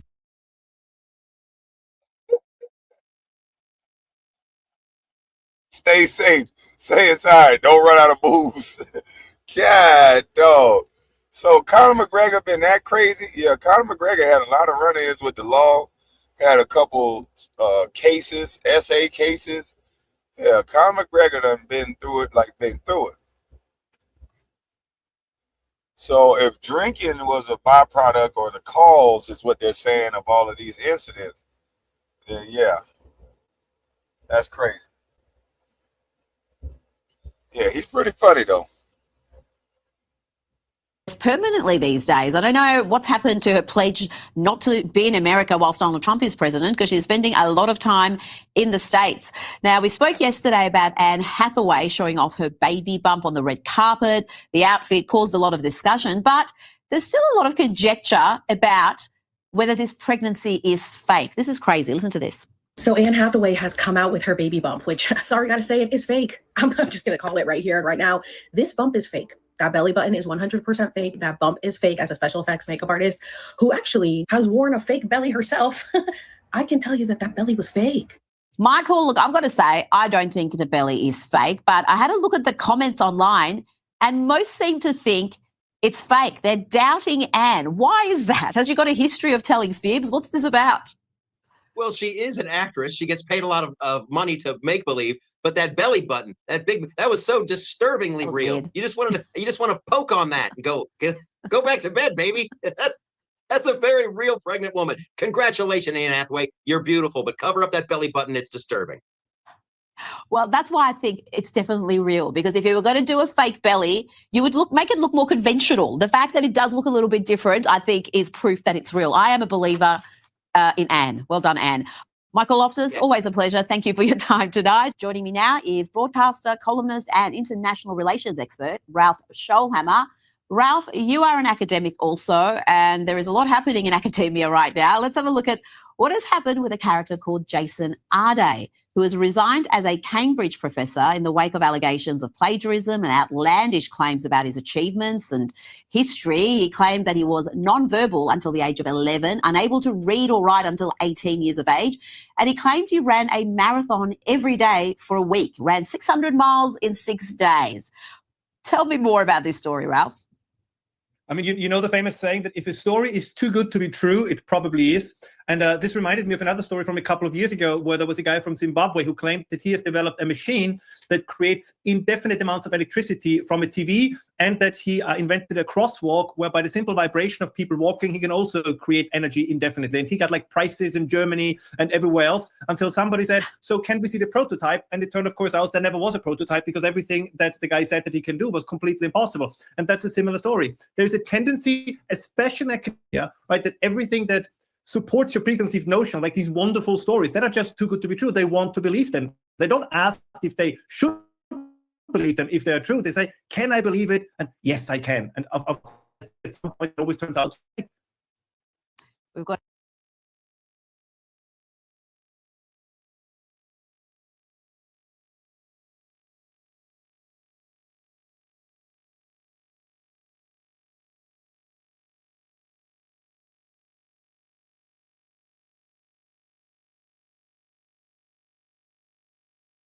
examples right here in this country, but I won't go into those, right here at Melbourne, in fact. Now, another scandal at Cambridge with the Spectator reporting that Farah Ahmed, a former supporter of Hizbut Tahrir, that's a terrorist group, has been appointed as an assistant research professor of education at Cambridge. This is the same faculty that had Jason Arday working there. Let's look at this character's form. The Spectator reports Farah Ahmed has explicitly attacked Western education as a threat to Muslims, condemned democracy and integration, and criticised British schools for teaching pupils that child marriage is wrong. During a time at Cambridge, she has written that the Islamic concept of education is sharply opposed to, and I quote, gaining literacy and numeracy and other disciplinary skills demonstrated through qualifications. Ralph, Cambridge is supposed to be one of the finest learning institutions anywhere in the world. What is going on there? Now, this, like the Jason Day story, is a funny one. The other one that you just mentioned, that's a more dangerous one. Like, contrary to popular belief, universities are not neutral institutions of learning. Like in the past, very often they started out as religious institutions. Then the 1920s and 1930s, they were nationalist, patriotic institutions. And the modern university is a hotbed of anti-Western, anti-patriotic sentiment. This is why you have people like this lady all of a sudden rising through the ranks. And this is just one example. I mean, take the United States, the parents of Zohar Mamdani, for example, Edward Said, right? Pretty much everything that is being taught at modern Western universities is anti-Western ideology. So we have this particularly in the social sciences, right? I think the natural sciences are somewhat different, but even there are plenty of stories about whether math is racist or that 3 times 3 equals 9 is some form of white privilege. So this is a very, very dangerous tendency because simultaneously, we still have this idea that we have to send as many people as possible to the universities and to college. So you have an institution that teaches hatred of your own civilization, and at the same time, we say we have to send as many people as possible to those institutions. So this is a key part, I would say, of the civilizational weakness of the West is what's happening at the universities. And this is just a symptom and example of it. Now, staying in the UK, how do you see the changing political landscape there? They have a new Prime Minister, and Nigel Farage has a by-election tomorrow, and it's an extraordinary by-election. There's a record number of candidates, 34 running, including Count Binface. Yes, that's his name, Count Binface, who is expected to do very well. There he is. Other notable candidates include actor-turned-commentator Lawrence Fox and Piers Corbyn, Jeremy Corbyn's brother. How do you see this race, Ralph? Well, again, there's an entertaining element to it, but I believe a couple of almost decades ago, the first time Nigel Farage ran an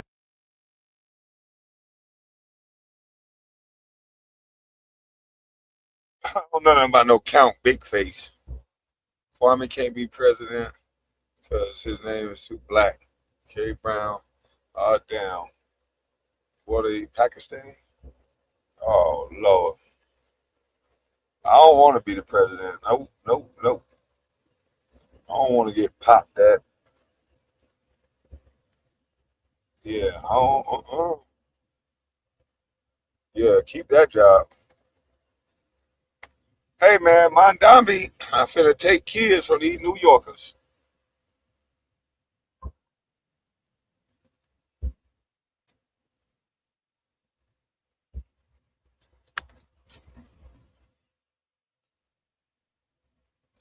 Mandambi finna take y'all kids. Let me share the screen with you. I don't understand what this car is doing. But I got something for this car the next ride. Was taught, what they were shown, or what they were told to believe about themselves, about you, about God, about the country they live in. You do not get the curriculum. You get the flyer. This is not charity. This is practice. A government that wants to feed your children eventually wants to form them.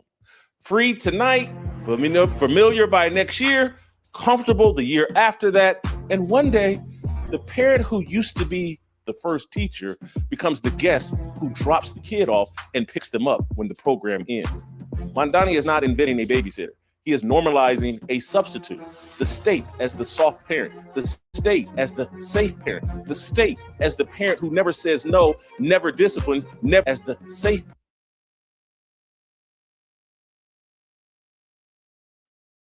What is Obama doing in there around them cheering with Mandavi? Obama is saying every kid needs a gay friend or something like that. So maybe he their friend. This don't make sense. What are you doing there, sir? We didn't see Obama this much outside of standing at the booth telling us what we can't get.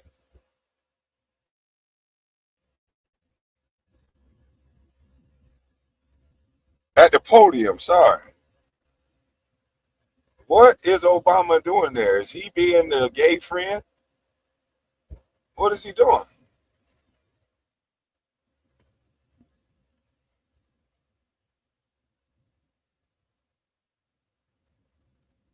I'm confused.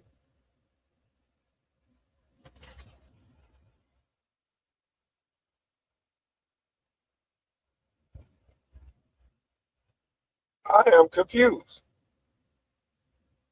And why do they want your children so much? And we already see what they're doing. They're bringing people around your kids that's in the community.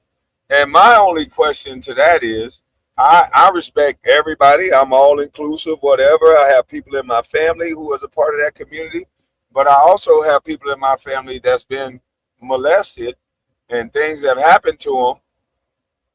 Excuse me. So even they wouldn't trust the people that have that happened to them. You know that the abused become the abuser. We had Saucy Santana come out and say, women want to F me, men want to F me, kids want to F me. I would never include a child or a kid in anything about sex, period.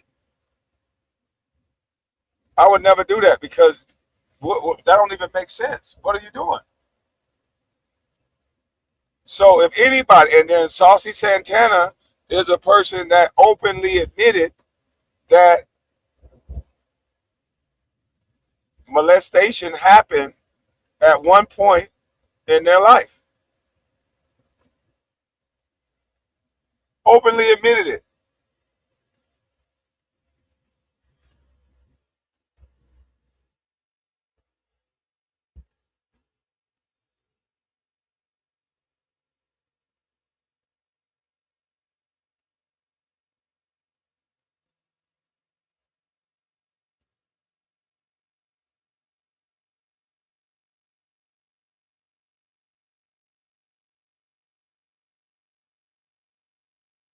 So that person that openly admits that happened to them, they would be open to being the type of people that psychiatrists and people who are trained in that field would say that person has a potential to become an abuser.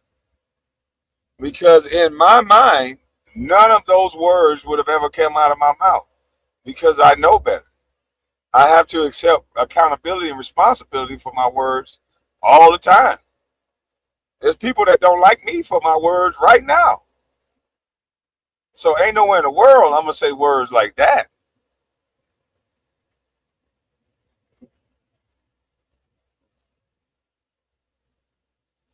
But they always seem to have a heavy focus on the children now. They're not focused on teaching them anything other than opening them up to this identity thing. Most of the kids are reading below grade level. Most of the kids went through Fauci and the COVID phase. So they're socially awkward. They're easily influenced. They're not as confident. They're not as aggressive. They lack the ability to stand alone. They need to group up.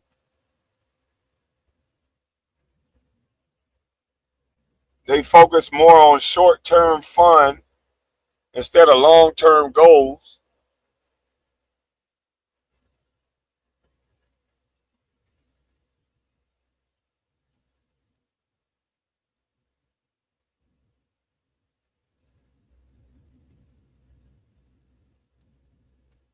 So you have a lot of these kids that's behind the 8 ball.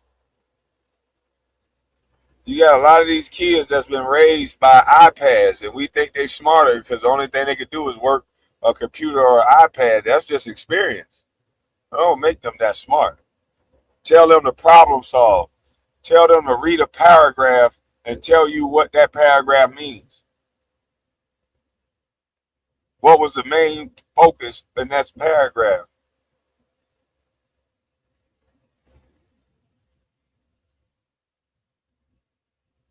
You know, I might be a little slow now because I smoke a little bit, but all I got to do is put down the smoke.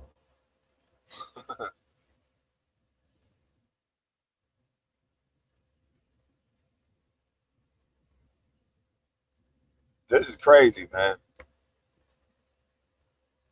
The state, as the parent who never says no, never disciplines, never preaches, never prays, and never asks your permission for the worldview it hands your child between 4 and 8 p.m. You think the danger is a bad apple on staff. That is the small danger. The big danger is a good program that slowly trains a generation to trust the city more than the home.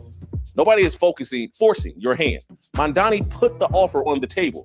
You decide if you take it. A strong father does not need the mayor to buy him 4 hours. A faithful mother does not outsource the dinner table to a rec center so the marriage can breathe. If your marriage needs air, find a grandmother. Find a church sister. Find a neighbor you know by name. Find someone who answers to you, not to a press conference. The government was never built to be a parent. It was built to get out of the way of them. August 16th is not a night out. It is a test. How many parents still believe the home is holy ground, and how many will trade it for free pizza and a clean conscience from City Hall? I know where I stand on this. Leave the kids with people who love them, not with people who need them for a pilot program. So that's my Harmony. If people are taking their kids to strangers, I think you are absolutely crazy. Do you know things can happen within your own family? When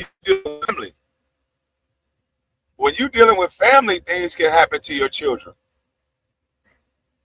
Because you can have family members that are not right, let alone taking your kid to a perfectly stranger that may not be right. You got to be crazy. I'm trying to take my kid to an elderly woman that done raised kids already, that got the patience to deal with the kid, that got the know-how, all the tricks of the trade, so she don't got to call me to go to urgent care every 2 seconds. She know how to do a suppository, all the tricks of the trade. That old school shit. Quite frankly, if you ask me, if I was to have another kid, I would like for the mother of my kid to have a mother that has free time in order to watch and teach our kid. I wouldn't want my kid with nobody but the grandmama, the granddaddy, or me, or their mama. With this day and age. Oh, I want to go out tonight, but I know I told you can go out tonight. Well, fuck it, I'm coming home then. Go your ass on out there. I'm coming home to get him. No, you ain't doing me like that. I'll be there to get him. I will be there to get him. You're not doing me like that.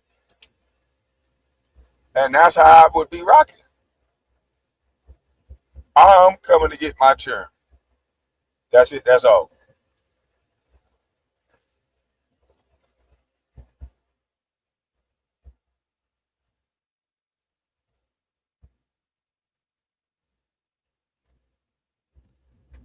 But households used to be set up that way, where you could do it in that way. But now they're not. They're not set up for you to be able to do that. Grandma still got a boyfriend. Granddaddy, an old street cat that goddamn he ain't got time. He on the street corner still.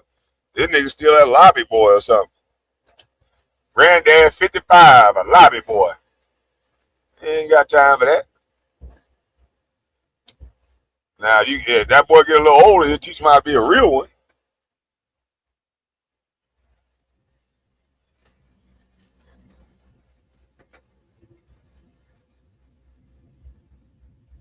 But right now, ain't nobody got time for that. You tripping. Grandma got a baby? Yeah. Grandma still fine. Grandma getting it in.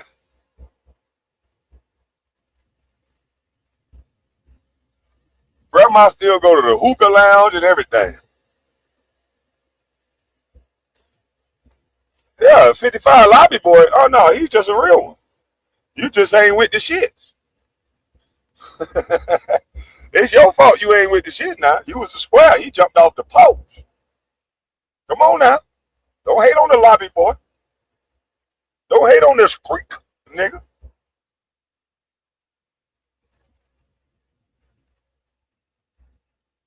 Come on now, let a player breathe.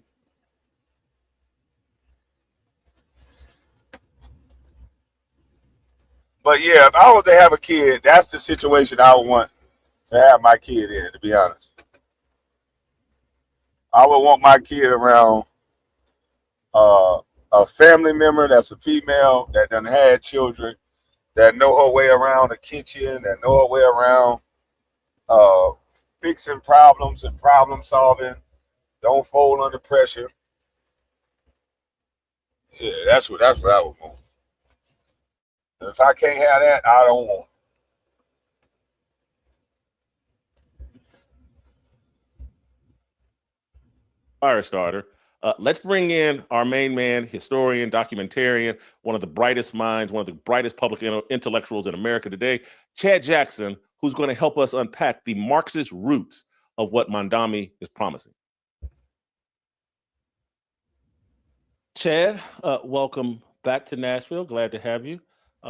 Perfect timing for what I wanted to talk about today, what we wanted to talk about today. I don't think anybody can unpack Mamdani's and just this whole Marxist movement we have going on here in America. So just want your initial reaction to the mono you just heard. I mean, I think you hit every nail on the head. It's just like the last time I was on the show. It's like, why even have me on whenever you... Because you're smarter than me. when you covered every basis that needs to be covered, especially bringing in that Deuteronomy verse. You're absolutely right, because that's indicative of the community that we as Christians are supposed to be surrounding our children by. That's going to train them up, or help us as parents train them up in the faith. And it's interesting because what you see Mamdani doing with this situation is, in a sense, biting from a longstanding Christian tradition. Many churches across the country have what we call Mother's Day Out, which you take your children to the church where you trust the people, where you know that they're going to be teaching and preaching scripture, and they're going to be alongside other children who have Christian parents. And the idea is that the mother can maybe run some errands. I wouldn't just blindly take my kid to a church either. I definitely wouldn't blindly take my kids to a church. Churches of today are not like churches of the old school. So no, sir. Like I said, if I would want everything in-house. I would look at my new child as an investment. I would be married, and I would make sure that I'm just setting up all the things that this child needs to be safe, protected, confident, and ready to kick ass. You know, you going everywhere I go for the most part. You going to goddamn box. You going to jiu-jitsu. You're going to learn how to defend yourself first and stay calm. And then we're going to go to hooping. Yeah, as soon as you can walk from 4 or 5 to goddamn 17, 14, you're going to be in some type of martial arts. While playing sports.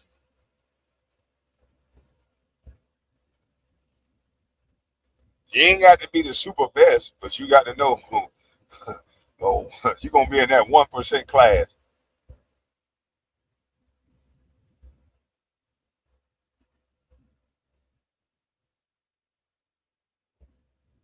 But ain't really nobody doing that. But I definitely wouldn't just blindly take a kid to the church. No. Heck no.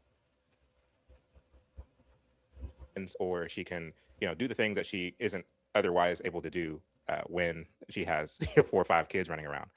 And so this is something, once again, that has been a longstanding tradition in the Christian community. But here, Mamdani is trying to do the same thing from the perspective of the state. We used to call it, and I'm sure we still call it, at 25th Street Baptist Church in Indianapolis. I guarantee you, they still have a vacation Bible school program. Right. And that would be like a 3-4 week period for us during the summer where me and my brother, we'd go stay with my grandmother, Mama Lovey. And during the day, we would be at church all day. And we'd do fun activities.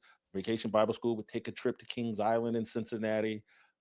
And it really highlights how Mamdani, the Marxists, they want to replace the church with the government and have the government act like the church, except they're going to be preaching secularism. Right.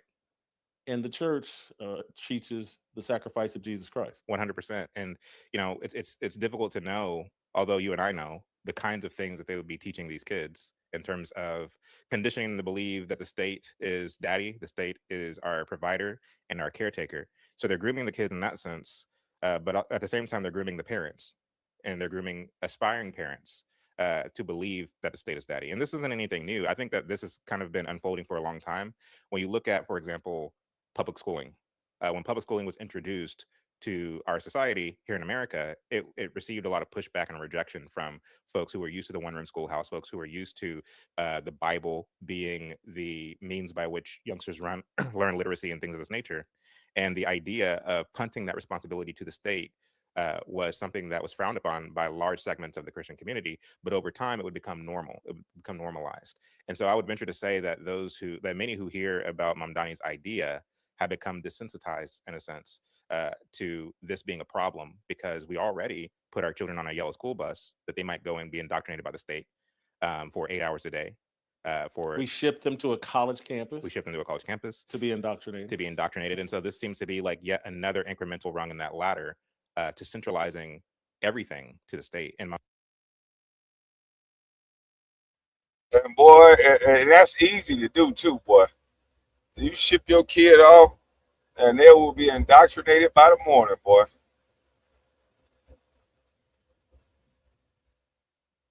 And this Charity Builder thing got people exploding, losing their mind. People call me, I would do this if Charity Builder say that. I'll crash out. All right, well, why are you telling me this? Go ahead and crash out. Be stupid. Only one or two things gonna happen. You're going to jail or you're getting popped. You're gonna get popped, you're gonna get maced, or you're gonna win the altercation and go to jail. Fuck. It don't make sense.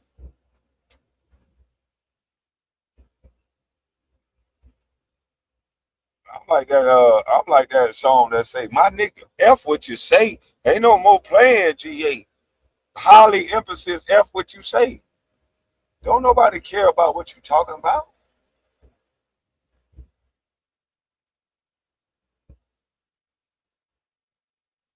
No one cares what you talking about. You ain't gonna do nothing. And I pray you don't.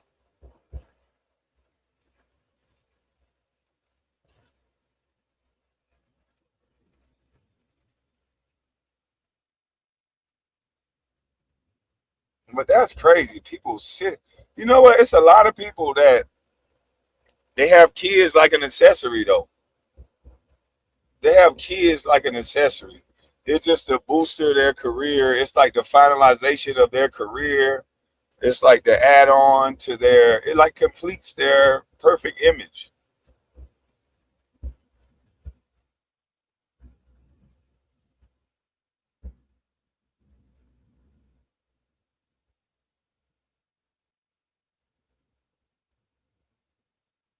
It's like your image.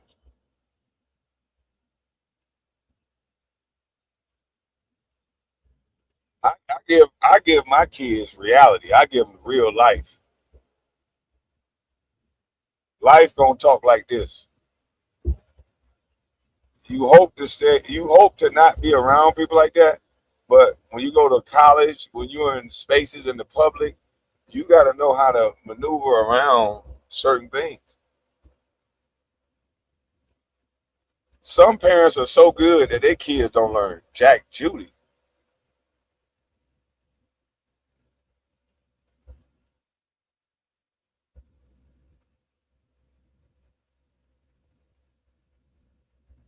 I showed my daughter what a man is and what a man is supposed to be. And sometimes they didn't agree, but they out here in the world now, so they'll be able to gauge it. They'll be able to see.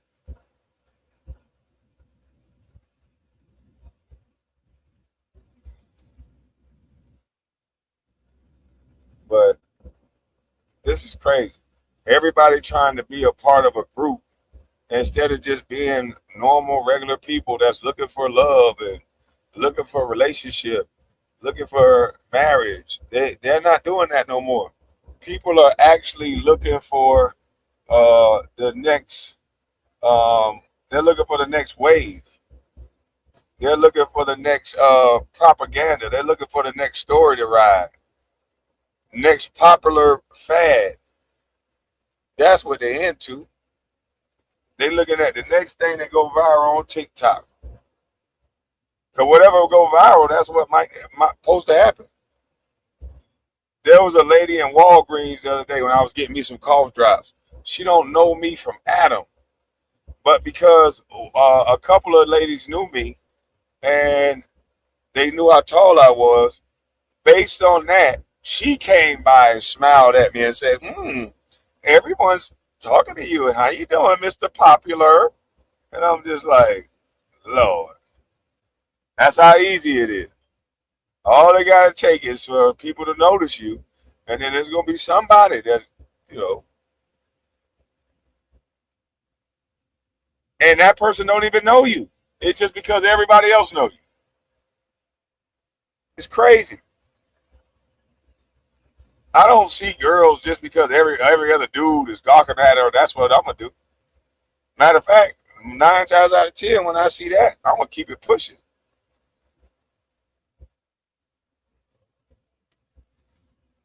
I was at a party where Alicia Keys was singing at. She came in. I'm going to tell this story because, I ain't never told this story. Ba, ba, ba, ba, ba. Breaking news. I don't think I told this story before. But I was at this little party where Alicia Keys was singing. It was in New York. I just got drafted. And she was up there singing. She was looking good, vibing. And then somebody in her camp allegedly handed me a key to her room and said she wanted to see you come back to her room. And I was so offended. I'm like, what the fuck? Not no goddamn duck. If I would have known, I didn't understand the level of her popularity. I knew her, but she moved like a dude would move. She didn't come up to me. She didn't say much. She did what a dude would do, send a dude across the room to get a chick number. And I just thought that was offensive. But old stuttering ass Ron Harper came in there and he walked straight up to her, hey, trying to holler at her right when I was finna go holler at her, like, did you give me this goddamn key? Because I'm more of a conversationalist. I'm going to come up there and have a conversation with you. I wanted to see. I ain't finna just go to no hotel room at the direction of somebody else. I said, did you give me this key? I'm finna come up there and say, did you give me this key? But Ron Harper, jumped right in front of me, and I'm looking like this old bald head.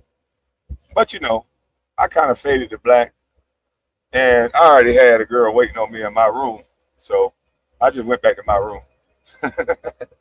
So I ain't have to leave nobody.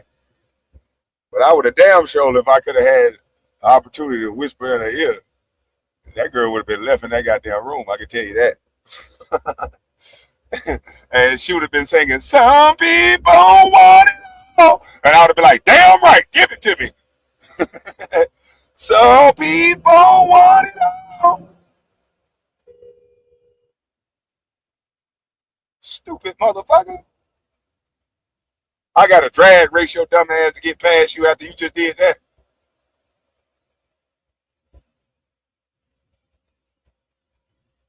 Yeah, I would have goddamn been. Some people want it all. You want it all. Cause it's for you, baby. Cause it's for you, baby. Y'all must forget I was young, fine with braids. Boy, I cut them braids off for the draft. I was young and fine, boy. I'm talking about yes. But yeah, Ron Harper, you hated on me. Next time, Ron Harper, next time somebody asks you, hey, Kwame Brown said you got in his way and holler at Alicia Keys while he had the room key. He probably don't remember that shit, but I do. I wanted to slap his old ass, but I said, no, I'm chilling. I just came off a broken hand. I'm chilling. Did offend me. Hey, motherfucker be thinking I'm playing, boy. I don't be bullshit, boy. I used to be bad, boy, super bad.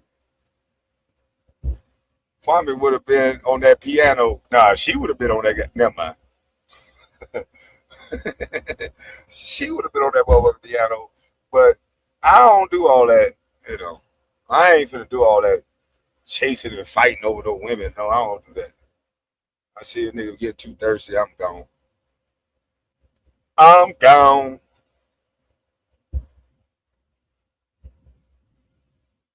But let's get back to the story, man. That shit, it just brought back a memory. Some people want it all. Donnie, like he does it better than the rest. I mean, whether you're talking about the state or the city run grocery stores, whether you're talking about just all these little things that he's doing where he's living out his Marxist wet dream of centralization of everything. It's Luke, see if we can pull the pictures. You probably didn't see yesterday's show where we talked about Dejanay Carrington, the WNBA player that assaulted Sophie Cunningham and is involved in all this controversy. But her dad played in the National Football League for 8 years. I think was on 2 Super Bowl teams. He became a minister post his playing career. He and his wife have been together for 30 years or so, it seems. They discipled Dejanay and her sister in the Word of God. They put her in a private school in high school. They invested a lot. And Fumbled that. Man, you just ain't seen the motherfucker that was in the room. Fumble shit. I ain't had no worries.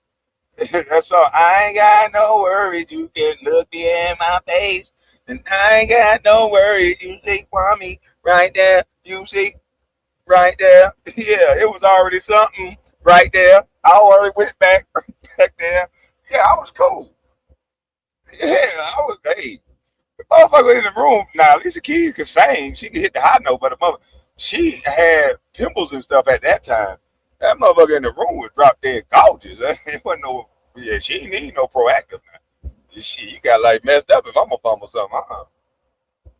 I was just gonna do that because she was noticeable, but shit, you knows up. They don't fumble nothing. this woman seems so incredible as a young child. And then they send her off to Stanford on a basketball scholarship. This is her at Stanford. This is, this is like a father's dream. And some black son's dream for, oh, I can't wait to take her to the prom. I'd love to marry her. Right. She goes off to Stanford. She spends 4 years there, 1 year at Baylor, and now in the WNBA, completely different person. This woman disappears. Can we transition to some WNBA pictures of her? They transitions into a completely different woman, and this is the price of handing your kids over to these government institutions, and we don't recognize it. This Darren Carrington, in my view, did his job and did it well, and then he's oblivious to that. When Baylor and Stanford and the WNBA get done with her, she transitions into that, and she starts dating. I believe it started at Baylor, a woman named Nylisa Smith, who's also in the WNBA, and they were one of the high-profile gay couples in the WNBA. And I'd have nothing but sympathy and tears for Darren Carrington and his wife. Maybe, I don't know. Maybe it's something about women's basketball, because I mean, even in high school, like I knew young ladies who were dating boys, but then they started playing basketball and all of a sudden they're lesbians. I don't know if it's something about, it is. Yeah. But I mean, we saw the same thing with Katy Perry, started out singing gospel music, and now look at her, you know what I mean? And so, yeah, there's something that happens in these institutions and in these industries where it's akin to like the way that Satan works. In other words, whenever Satan was trying to tempt Christ, when Christ was in the wilderness for 40 days, and he appeared to Christ and basically tried to get Christ to basically detach himself from the Godhead, that he might then worship Satan. And he told him, he took him to the top of a very high hill and said, look, all of this, he showed him the world and said, all of this would be yours if you would but kneel down and worship me. So we know that this is a way that Satan works. And what did he try to use? He tried to use scriptures and bastardize scripture in order to get the Lord our God to worship him. And so whether it's Marx biting from Christianity to push his agenda, or Walter Rauschenbusch, who wrote a book called Christianity and the Social Crisis, where he tried to say that Christ came not to save sinners, but rather Christ came to liberate the oppressed from the oppressor, or whether it's Martin Luther King, or whether it's, Zohar Mamdani or James Tarico there in Texas, they're trying to either bite from Christianity or basically create their own religion, and they're using the trinkets of the world to lure people in to accepting a demonic ideology. And so whether it's her, or whether it's Katy Perry, or or any of these other things that we can point to, the whole objective and the whole idea is to detach you from God himself. That you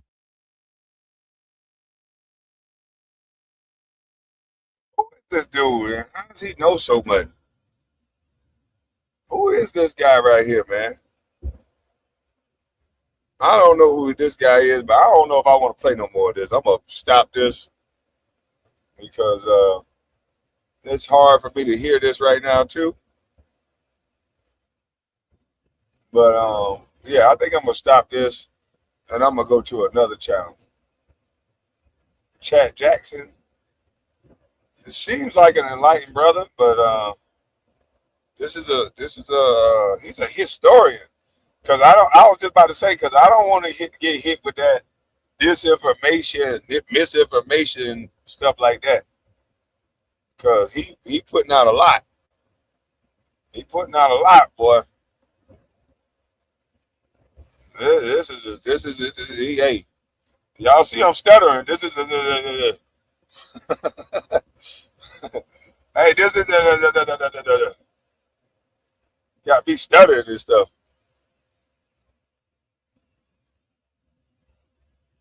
Cause you know, goddamn, YouTube don't care nothing about no historian. They'll flag you for the historian. So yeah, what's that? Let me sound dumb, so make sure YouTube know this ain't had nothing to do with me. I think this might need to go on the. He talking about go back to this Alicia Keys fumble. Yeah. Blovier King is live and that. Yeah. Hey, I might need to say this with a Patreon or something. Shucks. Man, what you talking about, bro? Let me disavow this brother. I don't even know him. Dang, boy. Shucks. I'm sitting here listening and like, what the heck? I said, uh-oh.